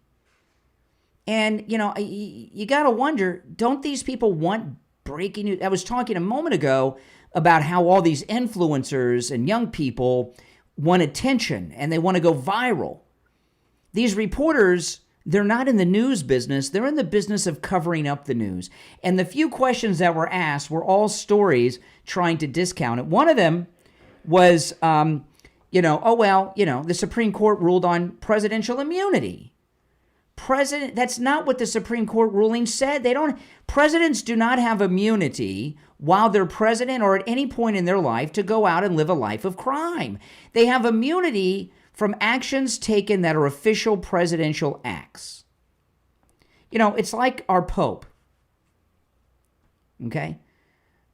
The Pope isn't speaking for God. He's not speaking for the church unless he's sitting, on his throne and he's making some statements about the church itself. If he renders an opinion on global warming somewhere, that's not an official church position and it's not biblical. You understand what I'm talking about? Presidents don't have immunity to go out and commit. I give you an example. If presidents had presidential immunity, that literally means they could go out, rape and murder throughout their life, or even while president, and nothing would happen to them. Why do we have impeachment processes then? Why are presidents impeached? When Bill Clinton suborned perjury with Monica Lewinsky in the Paula Jones case, why was he impeached if presidents have immunity? If presidents have immunity, why was President Trump arrested 3 times by these coup conspirators? Because it doesn't exist. The immunity is for official acts. As an example, the one I always give, if they call in an airstrike and they kill a whole village of people to take out a terrorist, they can't be charged with murder or sued or anything. Those kind of things. Everybody knows this. But now they're saying presidents have immunity. Really, if they have immunity, why are they arresting President Trump all the time? Why are they talking about Epstein? If presidents have immunity. So Ted Cruz, who's a lawyer, he was the Solicitor General of Texas before he was the senator. There was talk of him going to the Supreme Court. I'd love to have Ted Cruz on the Supreme Court of the United States. He'd be spectacular. So Laura Ingraham had Ted Cruz on Fox last night talking about this presidential immunity. Does Obama have immunity? Listen. A member of the press today asked if, because of the Supreme Court's decision, John Roberts' decision in the immunity case, could Obama, it was basically implying that Obama has no vulnerability here in an investigation. Briefly describe why that's not accurate 100%. Look, it is challenging what the Supreme Court has said in the immunity cases. Official decisions are protected by official immunity. So it's clear, for example, Barack Obama ordered a drone strike on Anwar al-Awlaki, an American citizen. He cannot be prosecuted for that because that was an official action. That's what the Supreme Court said. By the way, FDR could not be prosecuted for dropping atom bombs on Japan. Truman could not be prosecuted. There's a whole host of actions. Rather, Truman for dropping atom bombs, FDR for detaining Japanese citizens. Internment. The point is, official decisions of the president. So is December 9th an official decision? That's a hard call. Look, there would be an argument about it. I'll tell you. He's not going to be prosecuted for treason. But that's not going to happen. He's not going to be prosecuted in all likelihood for at all. treason. But where the criminal liability will start is with members of the Obama administration who went under oath before Congress and lied, flat out lied. We know Jim Clapper has lied repeatedly, and that will be the beginning of the investigation. Also, fabricating evidence. That investigation needs to play out. This is a very important new trove of information Tulsi Gabbard has released. Is Comey in trouble, in your view? He's a smart guy. He's not a dumb person, right? Look, so he, like Obama, they get kind of careful how they word certain things. And it depends what he knew and when he knew it. Comey is someone who I think had delusions of grandeur. He wanted to be J. Edgar Hoover. It was a serious mistake that President Trump didn't fire him on January 20th, 2017. That was one of the most consequential mistakes of the first Trump administration. By the way, one he didn't repeat in this administration. Right. The second term, I will say President Trump has hit the ground running, very different from the first term. And okay, it goes on. So there is not presidential immunity. Now, neither of them think that Obama is going to be charged. I don't agree that that's a done deal. You know, you got to understand, you know, we all like Ted Cruz, you all like Laura, but these are Republican establishment people. Ted Cruz has a long history with the Bush family, okay? We all like him. He's been doing the right thing, but he's got, you know, and Laura Ingraham goes back to the days of Reagan with the Republican Party. So these are two long-term lifers in the Republican establishment. So I don't expect them to go as far as our new era of Trump Republicans would go. But there is no presidential immunity for illegal acts like that. So don't, you know, that's just nonsense. All right, let's take a call or two. We're approaching the top of the hour. You're on the air. What's your name? Where are you calling from? Good morning, Brian. It's JJ from Mass. Hey, JJ, what's up? Well, you know, Tulsi and Caroline were fantastic yesterday. That was amazing. Oh, yeah. Very happy about Mike Lindell's win against Zedman and that $5 million. But I'm looking at the media, like you're saying, it looked like they were asleep, and they were, you know, they're sort of, I mean, you know, to me, the Democrats, you know, the pundits, the voters, the Democrat media, and especially the politicians, I mean, they're all a little bit on the unstable Well, you know, that's a side, technique. I went to a rally in Trump's first term at the Panther Stadium, or by Sawgrass, whatever. I don't know what they call that stadium now, but where the Florida Panthers play. It was the week of Thanksgiving in his first term. And I had a really good seat. And I was facing where the press was. And while he was speaking, they were laid back in their chairs, talking amongst themselves. Some of them were nodding off. That's a technique to disrupt the speaker. We used to have this board op that used to pull that crap, right? You know, during the show, he didn't like the show, you know, and I, you know, I'm looking at the board op, and he would like doze off or do anything other than pay attention to the show. When you're board opping, I used to board op for a show that was in Creole at WKAT in North Miami. I'm not kidding. And I would act as if I was listening to the show for their. When the press acts the way they act, like they're asleep yesterday during the press conference, it's a technique to silently try to throw off the speaker. And it can be effective with some people. It's not nice when your audience is asleep. It's not gonna work with Caroline. I can understand the psychology of that. I looked at it more as just the overwhelming. This is fantastic. I mean, I'm looking at it. It's just everything I thought.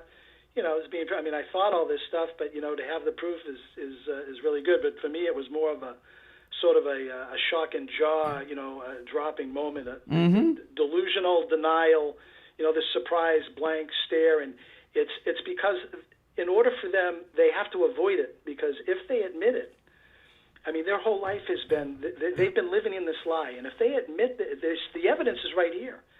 Then they have to admit it. To admit it is to admit that they have been living a lie. That's correct. That they are a lie. That's right. And they're avoiding the hell out of it. Well, listen, I'm up against the top of the hour, and you're right. They'd have to admit that they were reporting false news. Yep. Right, for years. All right, take care. All right, we'll take our break for the top. 2 hours down on this Thursday. 1 hour to go. I'm Brian, Steve Kane Show. Back after this.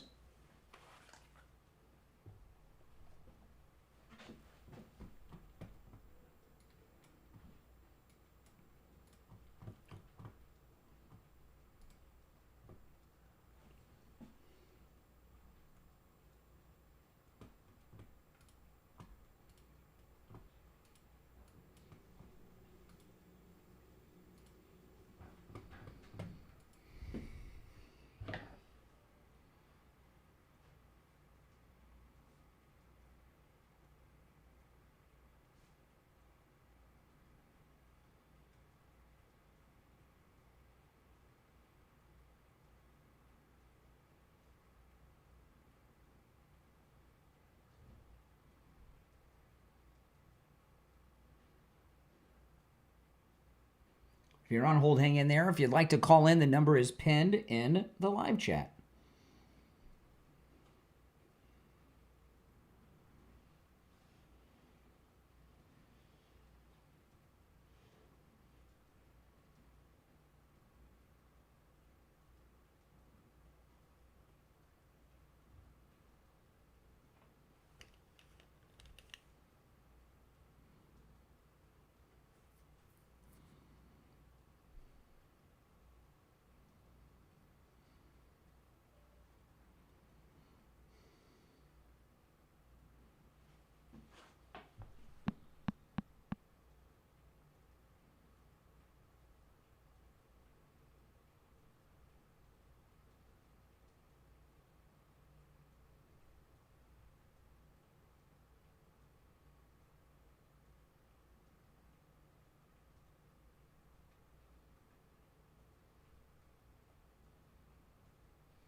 We'll be back shortly, guys.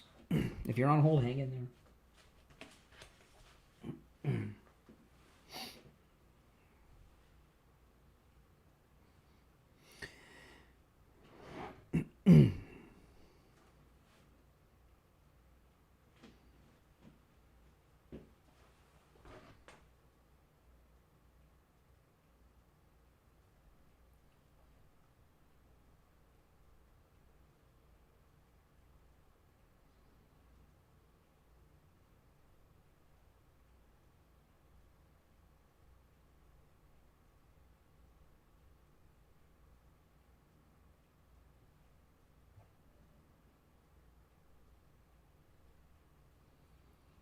Less than a minute, we'll be back, guys.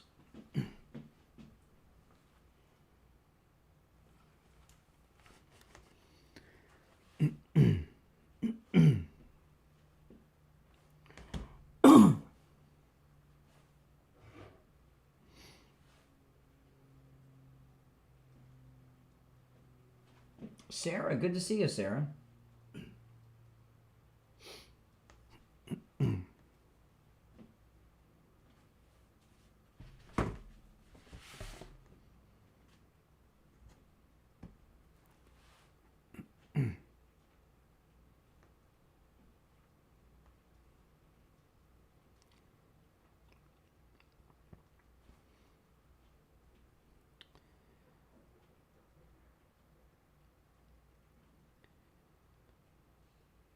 Welcome back, everyone. I'm Brian. It's the Steve Kane Show, Florida's longest running radio show. All right, this show is flying by. The third hour has just begun. I can't believe it. And it's already Thursday. The day's flying by, the show's flying by, and the week is flying by. You know why? Because we got all this great news. All right, so let's get back to this. So Tulsi Gabbard, I didn't realize she is a tall woman. Did you see her next to Caroline Leavitt yesterday? Holy smokes. That press conference yesterday was amazing. She went out there, Tulsi Gabbard, and laid out in detail this entire conspiracy that Obama started we've been talking about all week. And she released all the documents. And I want you guys, before I play this next clip of CNN's reaction to that, I just want to remind you guys about her background a little bit. I know you know, she's a Democrat. It's more than that. She was not just a lifetime Democrat. She was a hardcore leftist who was a senior person in the Democrat establishment. And I want to remind you of something that she did about 5 years ago. And it really, it's not that I've forgotten about it, but I hadn't thought about it until I saw her at the press conference yesterday. and she was wearing that white suit, and I've seen her wear these white suits many times.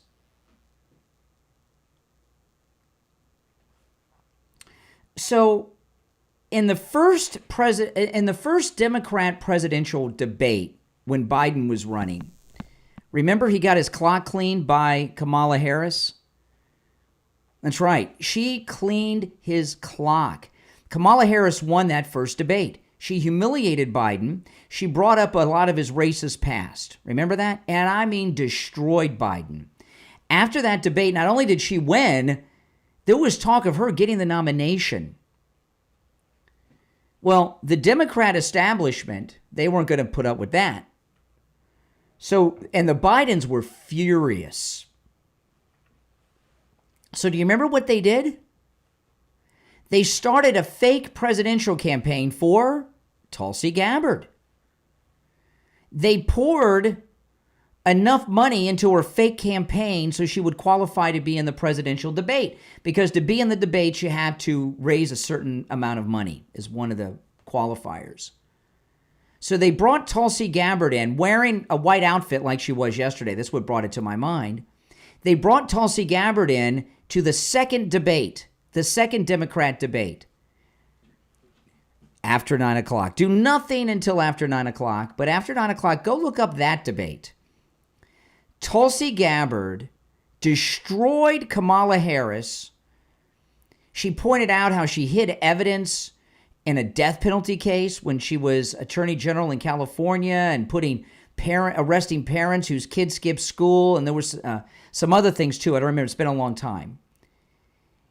She destroyed Kamala Harris in that second Democrat debate to the point that not only did Kamala Harris drop out, the next time they took a poll, Kamala Harris was polling at 1%. 1% among Democrats. Ran her out of the race. And then Tulsi dropped out because the whole campaign was fake. Biden wasn't mentally, because of his cognitive decline, able to take on Kamala. So they brought Tulsi in to do it. So what I'm trying to stress to you is, she wasn't just a Democrat. She was a senior Democrat who was so close to the Bidens that she did this incredible favor for Joe and Jill Biden. And that was really amazing at the time. And I know we see Kamala now as this wino drunk, like that. Did you see that new video of her hammered at backstage at some play? But at the time, she was fresh off the Kavanaugh hearings where she was barking at Kavanaugh, and then she had the debate with Biden where she was, I was that girl, about his segregation history and all that. People, it's hard to imagine, but there was talk of her being president of the United States. There was serious talk they were going to give her the nomination. And Tulsi was so tight and so high up with the Democrats that she did this. Now, some point along the way, she got red-pilled a little bit along the way, and maybe Butler was the final hurdle for her. But, you forget who she is and was and where she came from. That's how credible she is. What I mean is, she was one of those senior people who believed, I guess because she's out of Hawaii, she's so far, even though she was in Congress, she's so far removed from the power base in D.C. and the Democrat structure that she was like a true believer, thinking that the Democrats were all these things. And then when she was on the inside, she got to see what happened, and then she saw what they did to Trump. She got to see what they were really about. And so you got to understand, this is, I mean, one of the biggest red pillings in history. Bobby Kennedy, too, coming from the Kennedys, You know how hard it was for Bobby Kennedy to walk out on stage at a Republican rally, at that Trump rally? That was not easy. And that's why everybody gave him a standing ovation out of respect for his dad and his uncle and him and what he was doing. And Tulsi Gabbard deserves a standing ovation, too. So you got to understand who she is, where she came from, and how deep she was in the senior Democrat leadership. And she's woken up to all their stuff. I wonder how many white outfits she has. I don't know. Is it the same one she wears over and over? I don't know. So she has this historic press conference where she hands, with the documents, with the names, the dates, the declassified ultra-secret documents to the press, and they don't want it. They don't want it. So she goes through everything, and then after the press conference, CNN, who, by the way, CNN cut away from the press conference. As soon as Tulsi Gabbard started speaking, CNN cut away. They didn't want their viewers to even see it. Can you imagine? And part of that is if they act that way, it's like it's not news. What this mainstream CNN attitude, this is part of the Obama coup. Like the Washington Post I was talking about earlier, if you're on hold, stand by. I will get to some calls in a bit, and if you'd like to call in about anything I brought up today, you're certainly welcome to do so. The number is 888-465-2631. 888-465-2631. I apologize for being neglectful to those of you on hold, but there's a lot of news to cover. But what so CNN and the Washington Post are part of this coup because they're the deep state. And what CNN, they're doing the messaging for these Obama coup conspirators. And what they're trying to spin this into is it's not a story. This isn't a story. So this is CNN right after Tulsi Gabbard's historic press conference at the White House. CNN out in front of the White House covering it. Listen. We have no idea. I mean, this is hardly information that we should even be repeating. Never mind that it's, some years after the fact, 8 years more than that after the fact, but also just to look at the source. But look, this is what this White House wants to talk about, and I'm not sure that we should spend that much more time on it, frankly. Okay, what they're telling you, can you imagine? Should we even be reporting this? Come on. It was a long time ago. It was 8 years ago. One of the reporters in the briefing said, this is 8 years. This is not 8 years old. This story is hours old, literally hours old, because we have these new documents that no one had seen before. But their spin is, this is not news. This is not news.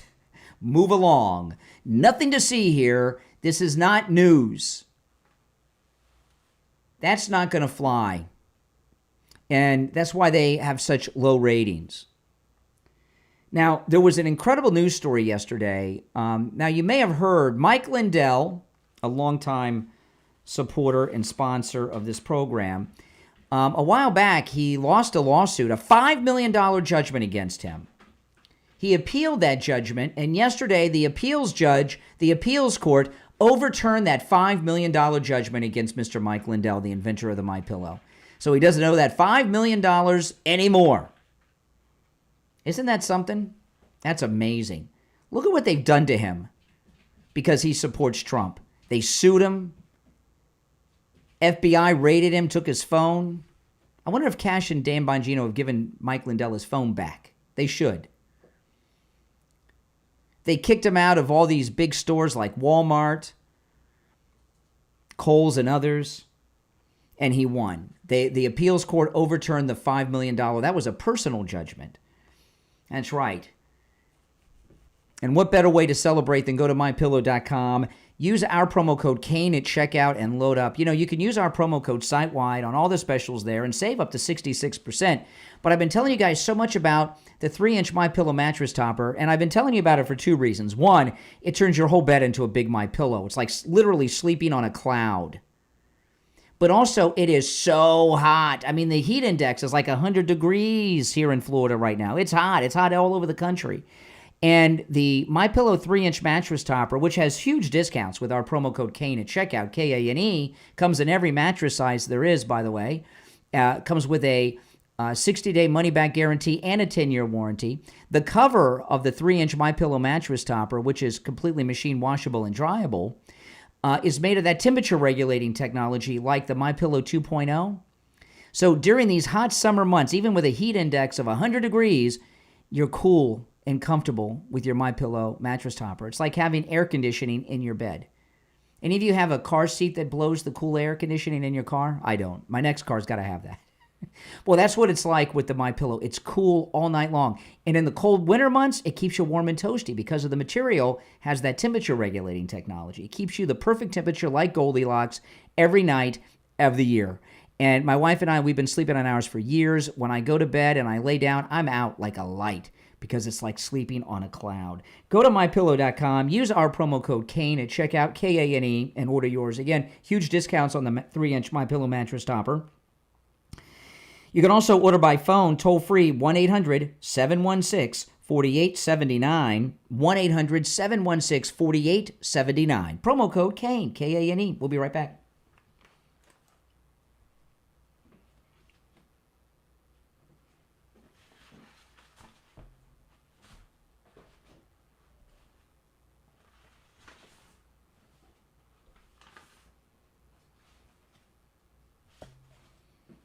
If you're on hold, stand by. I'll take some calls in a bit.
We'll be back in about 1 minute, guys.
All right, we're back. I'm Brian. It is Thursday already. If you're on hold, hang in there. We'll take some calls.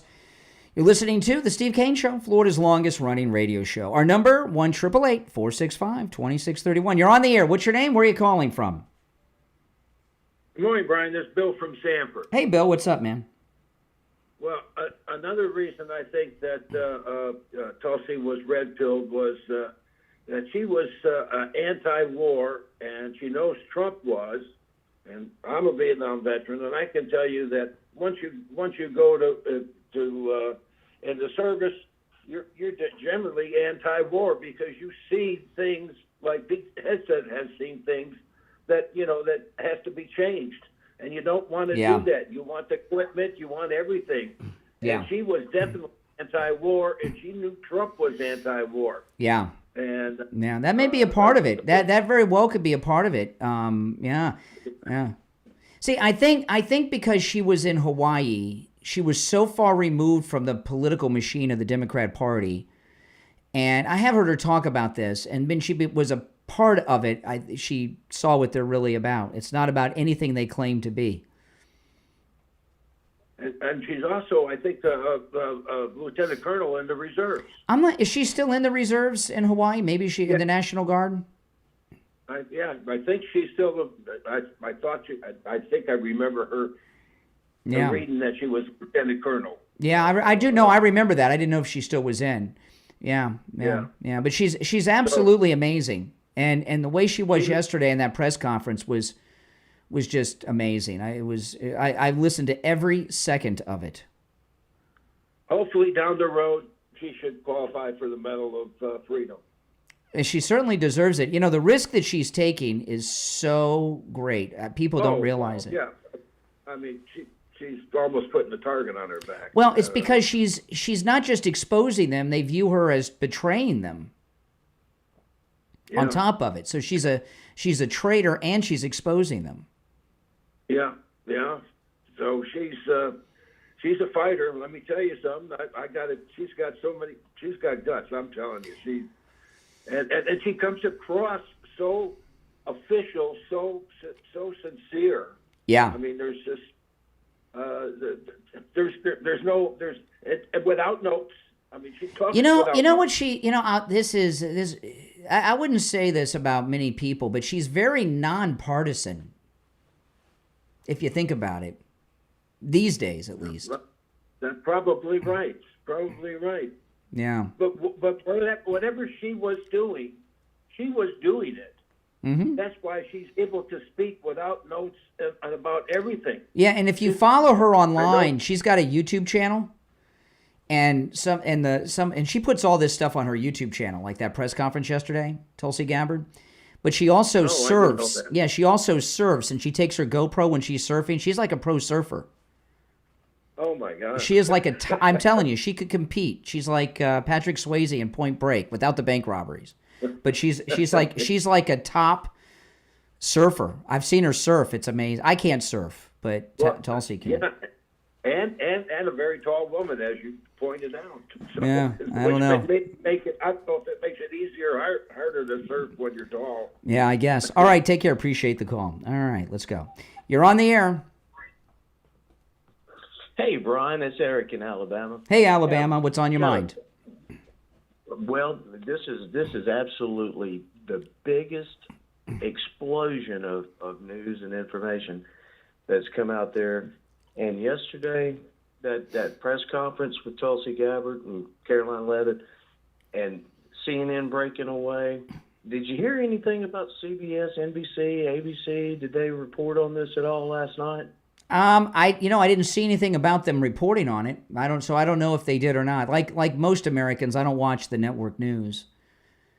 You know. Okay, well, me either. That's why I asked. And I think I think they're going to cover it up so that whenever Obama does get some handcuffs, it's going to be an explosion. You know, let me tell you this. I know that the common thinking is no one's going to go to jail. There's not going to be any charges. I don't agree with any of this. Okay, and I'll tell you why. Because President Trump knows that when he's out of office, especially now that he's opened up this can of worms with all the documents, they're going to put him in jail. He's going to go to prison, and he knows that. So he's got to bring people to justice, or he's going to get locked up. And I was very excited about this Pam Bondi strike force she put together. Strike force. It sounds like some spinoff of Charlie's Angels or something. Strike force, you know. But I was so glad to hear that. Not that we really know what it is yet, but I didn't hear her say special counsel. And there was a big push for her you get a special counsel going, and a special counsel is just how you make something last for years and years and nothing gets done.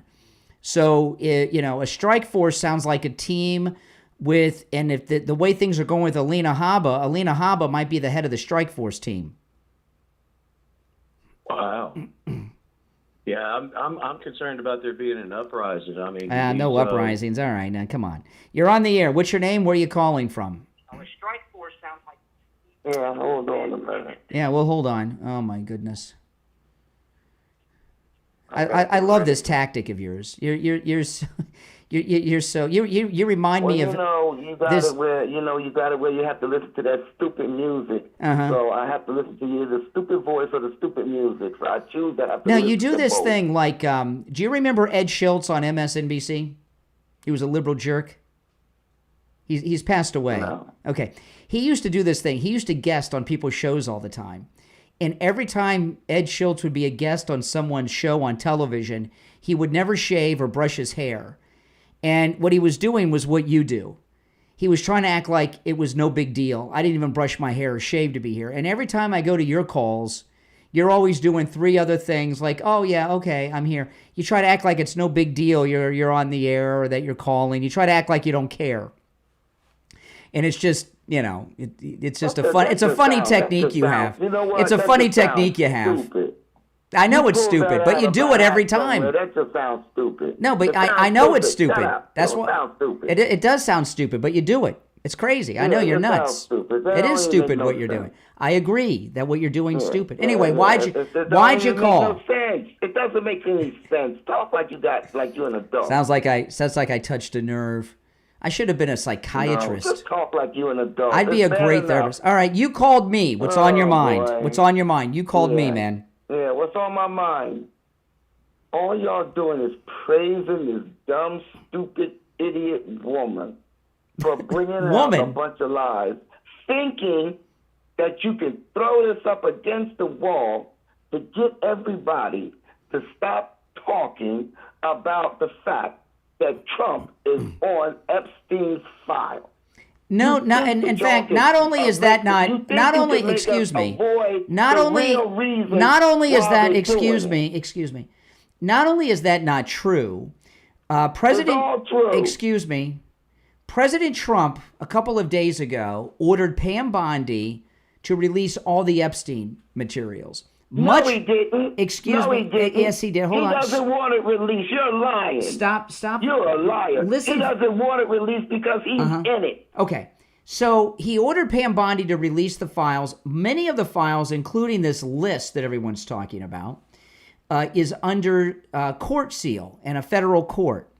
Pam Bondi went to the federal court to ask the judge to unseal all these Epstein documents, which includes the names that you're talking about. The judge denied removing the seal on the Epstein list.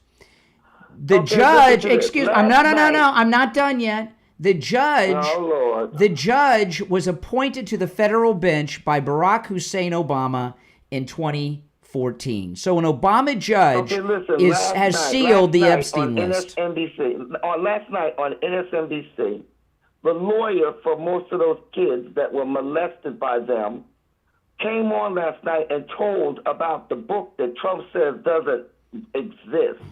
He says that the estate of Epstein has the book that Trump says does not exist, that they only have to subpoena it for them to bring it forward. Yeah. So the book does exist.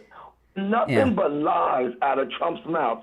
And y'all are the most dumb idiots. So why is this so? Nobody in the world can understand so explain this to me. So stupid. Explain this to me. If this so-called list will incriminate President Trump, why is this Obama judge refusing to unseal it? Please, Trump is keeping that thing sealed. No, they went to the court to unseal it. All right, he's got no answer. He's got no answer.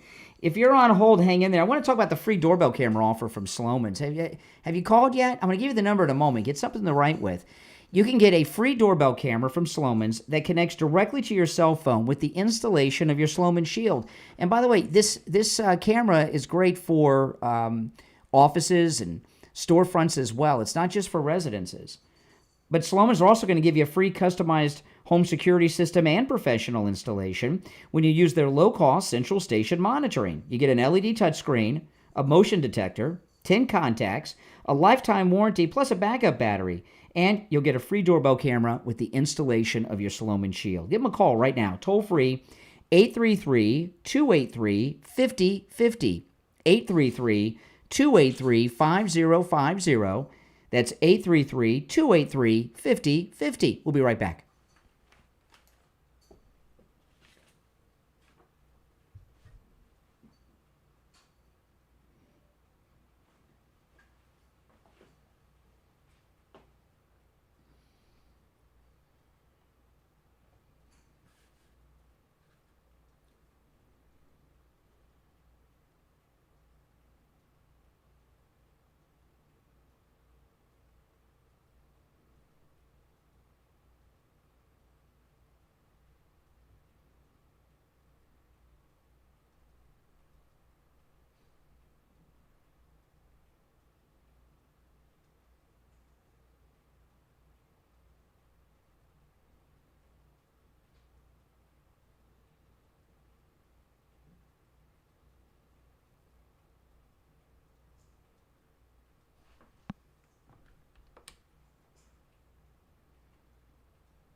If you're a Medicare recipient or about to turn 65, listen up. I want to talk to you about Medicare. Medicare, it's confusing. That's done on purpose, right? You go online, what do you find? More confusion. You know, a lot of people, they try to go it alone, or they deal with someone who doesn't really know what they're talking about, and what happens? It ends up costing them thousands of dollars sometimes each year. And also, they find out maybe their doctors or the medications, they might not be covered either. That's where Chapter comes in. You know, Chapter is the only national Medicare advisor that compares all of the over 24,000 plans out there for you. They'll find the one that's right for you and your budget. And no matter where you are in the United States, Chapter can help. You're going to get answers, you're going to get them fast, and you're going to get them for free. So whether you're on Medicare right now or turning 65 soon, give Chapter a call, 805-754-3033, 805-754-3033. The number's also in the description of the episode. You're going to talk to a real person. They're going to walk you through everything step by step, no gimmicks, just real help. Because the right plan, it can save you thousands. Again, the number 805-754-3033. 805-754-3033. Get your Medicare questions answered free. 805-754-3033. Your health and your wallet will thank you. All right, we'll be back shortly, guys.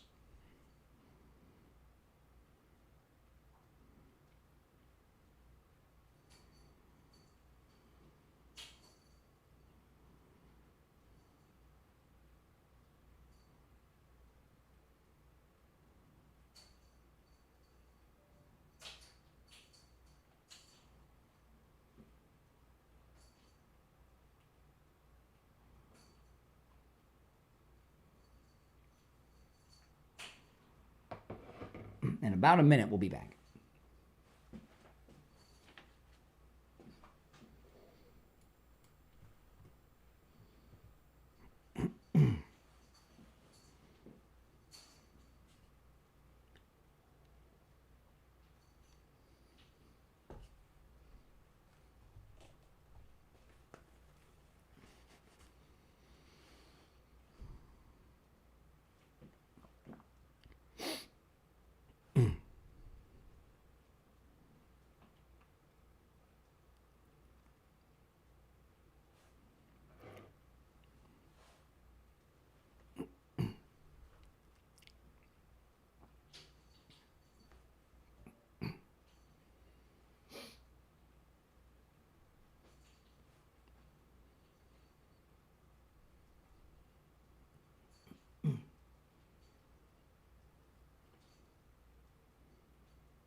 Welcome back, everyone. I'm Brian. It is the Steve Kane Radio Show, Florida's longest-running radio show. Calls on hold. Hang in there. If you'd like to call in, please do. Toll-free, 1-888-465-2631. See, their talking point on these Epstein files and this Epstein list just evaporated when this Obama-appointed judge refused to unseal the list. What are we supposed to do? Trump's supposed to go against federal judges now? You want to go against federal judges? You're on the air. What's your name? Where are you calling from? Good morning. Thanks for taking my call. I appreciate it. Bill from Boynton Beach. Hey, Bill. I had to call in because we have another episode of Brian tries to make his listeners stupid. You've been lying all morning. Brian, seriously, you've been lying all morning. What did I lie about? You're trying to, tell me the lie. You're trying to, well, let me speak. You're trying to conflate two different things that are not associated. When Trump gave his direction to Bondi, he said, go to the judge, petition the judge to open the grand jury testimony. That had to do with Epstein and Maxwell. That's all it had to do with. He didn't say anything. I mean, to say, well, go and ask him to open the list, to release the list. The judge doesn't have the list. And why would he tell her to go and release the list. No, that's not true. No, excuse me. There's not. Slow down a second here. I'm not. Listen, I'm here. Listen, I'm here till 9. I'm here till 9. You've called me a liar, and I'm going to defend my name. Okay, so just calm down for a minute. You can go back. You can go back. You can't. Well, I can't if you won't stop talking with you on the phone. Well, but I'm going to keep you on. I'm keeping you on. No. If I, Okay, now, if I'm trying to cover up something, why would I keep you on calling me a liar? But here's what happened.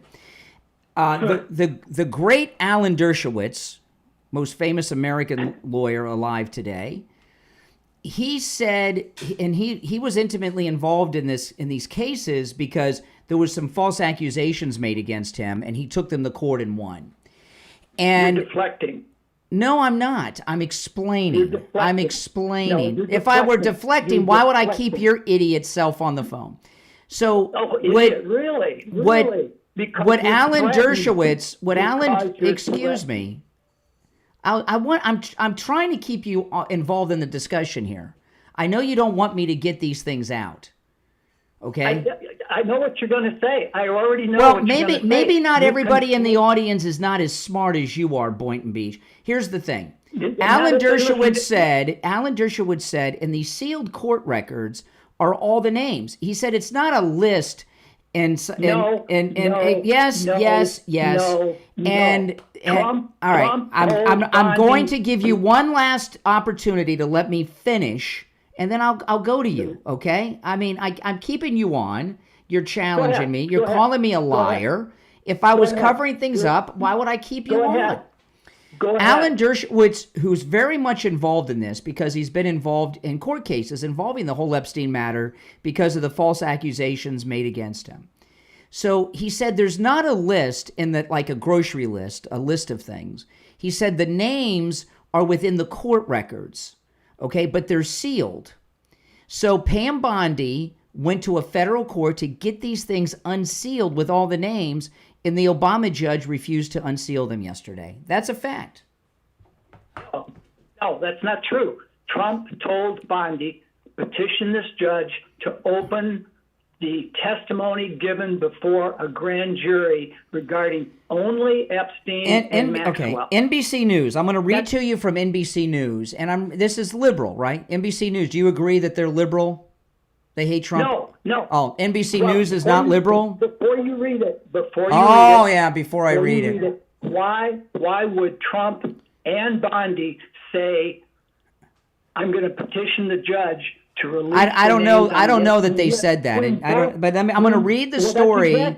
I am going to read. Excuse me.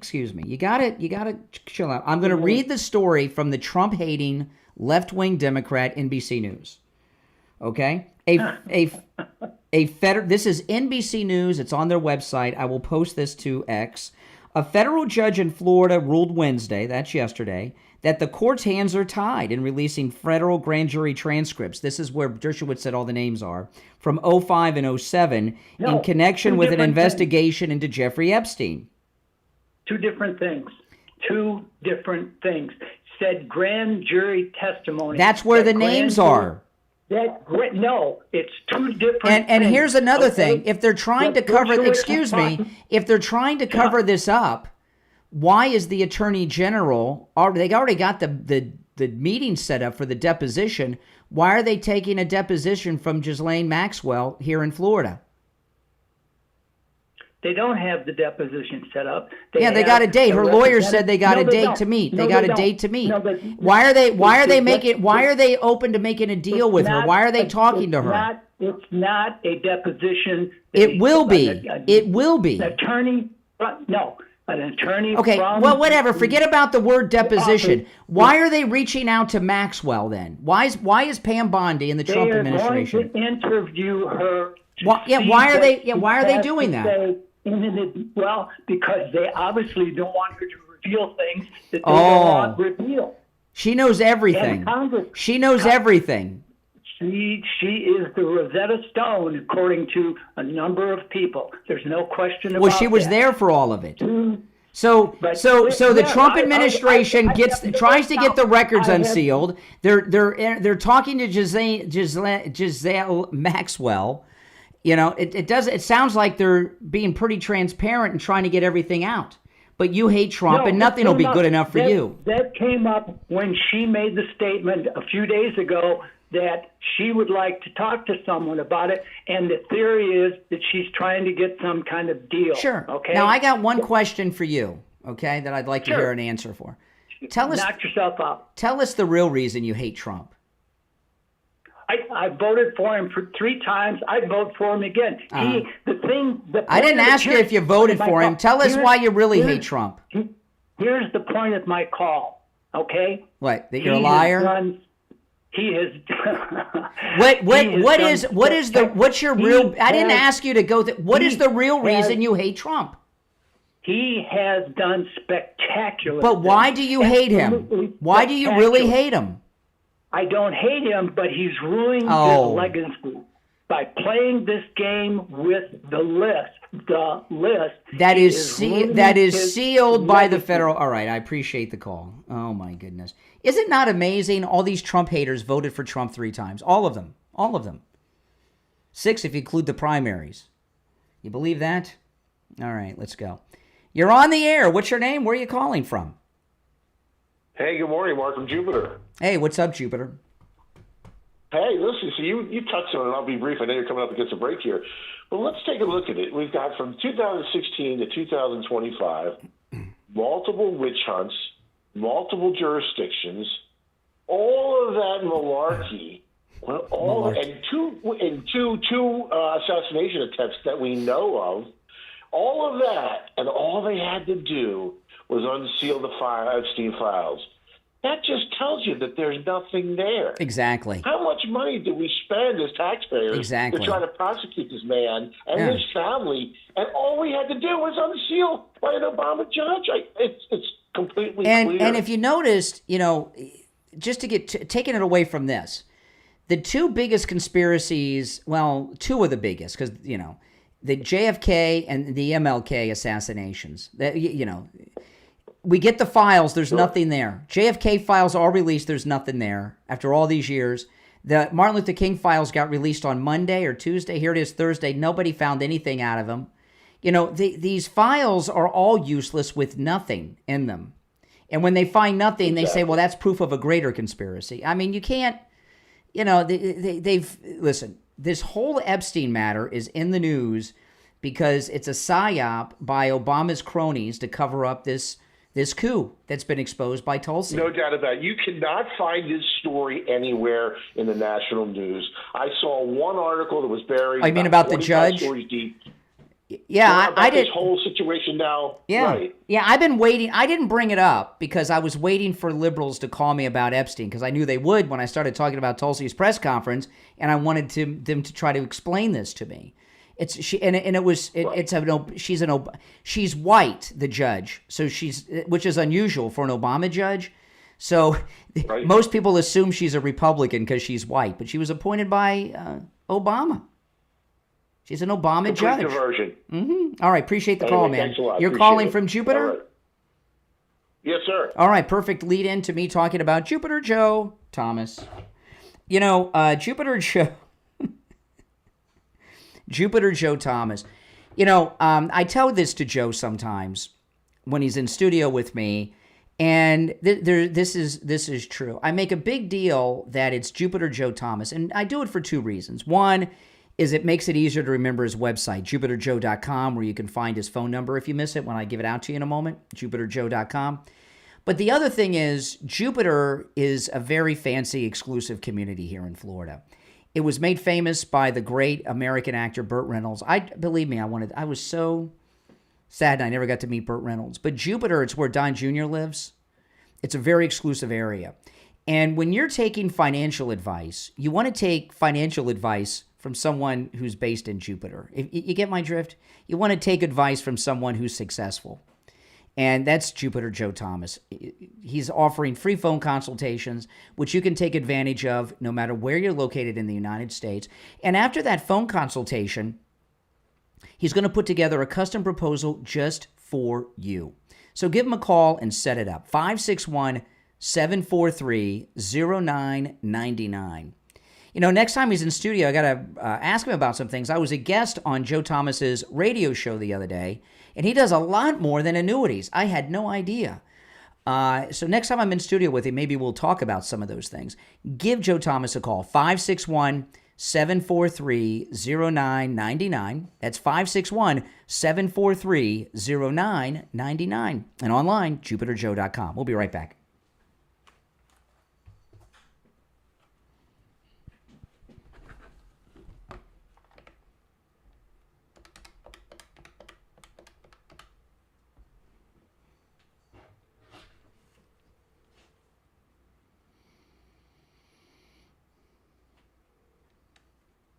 Hey there, hold on.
We'll be back in 1 minute, guys. 1 minute.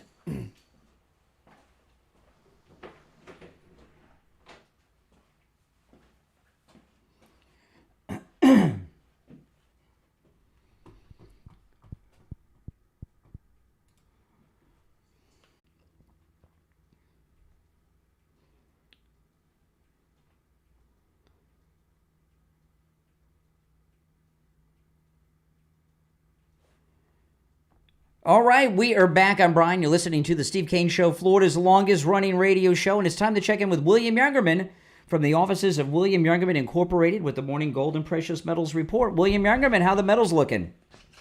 Metals looking a little lower again, trading in this trading range we've been in for quite some time now. Gold trading between $3,300 and $3,400. Every time it gets up over the $3,400 number, they seem to knock it back down, giving us a buying opportunity. So yesterday we saw gold after getting up to $3,437, selling off down $44.70 to $33.8570. Silver lost a nickel at $39.18, while platinum was down $29 at $1,412, and palladium remained unchanged at $12.76. Right now, gold down a little bit more. Gold down $29.60 right now at $33.5810. Silver down 38 cents at $38.80 the ounce. Platinum down $3 at $14.09, and palladium $12.52, down $24. So the market's, like I said, selling off again after getting up into the higher end of our trading ranges, and now just giving us another buying opportunity. That's right. And what you just heard from William Youngerman was a big announcement. The metals are on sale today. This sounds like a good day to load up. That, buying opportunity, I call that a sale. Give William Youngerman a call. He opens up at 10 a.m. His number is 1-800-327-5010, 1-800-327-5010, or stop in at 150 East Palmetto Park Road in Boca.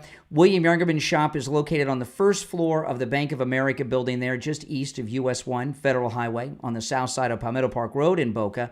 And when you go inside the bank building, William Youngerman is directly across the lobby from the bank lobby. And you can find both his phone number and address on his website, williamyoungerman.com. All right, William Youngerman, we're going to finish out the week tomorrow.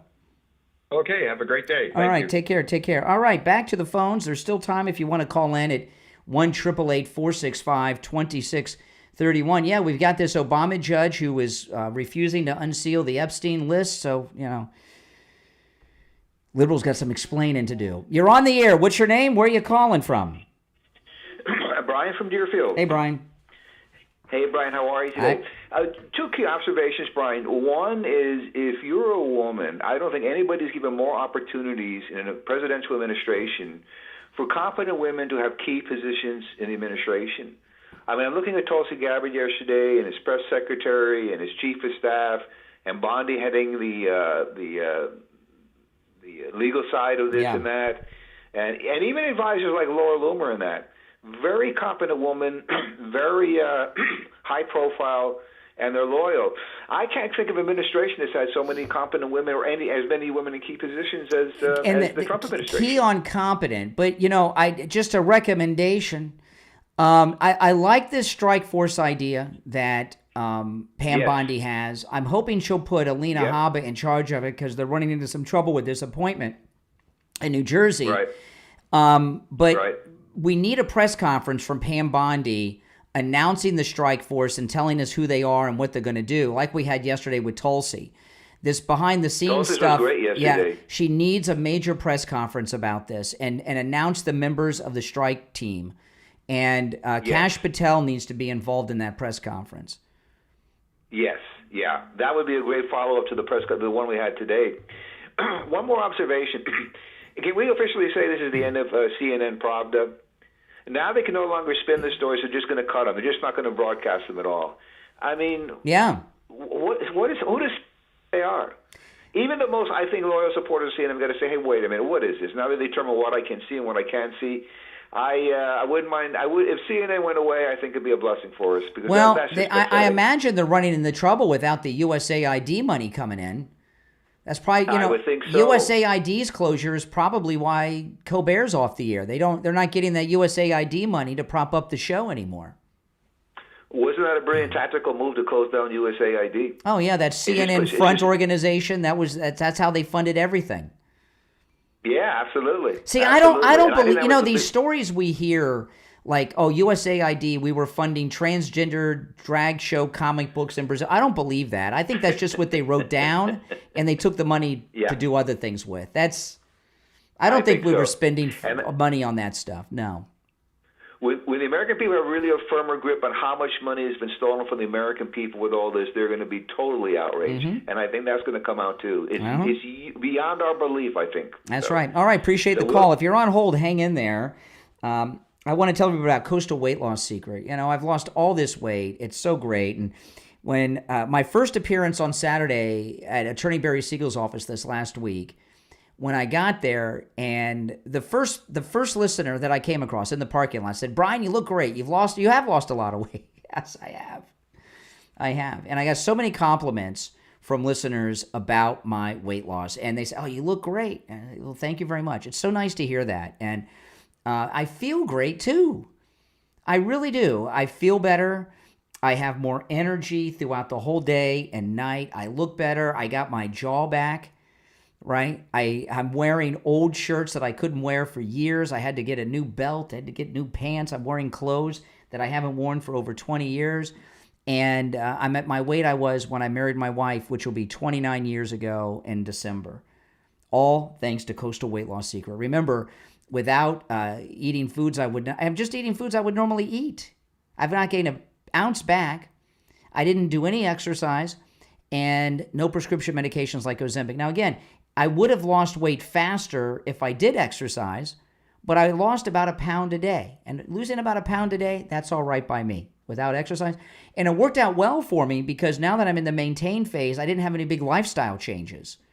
If I started eating a little piece of food or food I didn't like and had to exercise 3 or 4 days a week and all that stuff, the maintain phase, I wouldn't have made it. But since I didn't have a big lifestyle change, maintaining it is without effort. Give Coastal Weight Loss Secret a call. And remember, no matter where you are in the United States, not just local here in South Florida, Coastal Weight Loss Secret can help. When you call, make sure you tell them you heard about them on the True Oldies channel. 561-247-6300. 561-247-6300. And online, coastalweightlossecret.com. You're on the air. What's your name? Where are you calling from? You're on the air. What's your name? Where are you calling from? Once, twice. All right. You missed your chance. Now, I do want to play. I meant to play this earlier. Didn't get to it. Tulsi, she went on Jesse Waters last night on Fox. Here's a quick clip. There are still people, won't surprise you, within the intelligence community who don't want this information to see the light of day. Some of them may be implicated in the crafting of it. Others are concerned about people being embarrassed. Others are concerned about accountability. We have members of the media who were complicit in this from the very beginning, who were leaked early copies of this, or at least lines from this January 2017 Obama manufactured intelligence assessment. They printed what they were fed. People like Ellen Nakashima from the Washington Post, who, by the way, went on to win a Pulitzer Prize because for years she was so good at lying and not telling the truth to the American people that they gave her an award for it. I mean, that's like Milli Vanilli had to give back their Grammys for lip syncing. Nakatomi here, whatever her name is, that got the Pulitzer. She's like the Milli Vanilli of the New York Times. But, you know, it is very true that the press, one of the reasons they don't want to report the story is because they have to admit that they were reporting fake news for a couple years. Now, one last thing I want to mention before we leave. Did you see this terrible story of this 22-year-old girl, Elliot Hines? She was found dead 3 days after she vanished walking home from a bar along the Mississippi River. She's a Wisconsin grad student. She was 22. She was murdered. I'm not going to go through the details of it. You know, as a parent of a girl in her 20s, two things. Girls should not travel alone. When I was young, you know, and I was out there on that dating scene, you know, with my young friend, we were going out to bars and clubs. We used to talk about how girls traveled in packs. You guys remember that? They always traveled together. And we used to hate that. It was hard to make your move. The reason girls travel in packs back then, I guess they don't do it as much as they used to, was for protection. Girls should never be alone. And also, don't drink. Don't drink. You know, all these terrible incidents that you hear about, these assault situations, not always, but a lot of the time, they involve alcohol. The girls are drunk. And these college girls, just like college guys, because they're newly over 21, they don't have self-control. And these predators hunt for girls like this. Girls should not be out walking alone. They should not be drinking at this age either and walking alone. No time to walk alone ever. There's a new thing, I think it was Uber. You can request female drivers now. They shouldn't be taking Uber or Lyft alone. I hate to say it, but that's the world we live in. All right, tomorrow is Friday. That means open phones. Any and everything on your mind is fair game on Friday's show, Open MAGA Mike Friday. You're listening to Florida's longest-running radio show, The Steve Kane Show. My name's Brian Craig. We'll see you tomorrow morning at 6 a.m. on Open MAGA Mike Friday. Take care. Have a great day.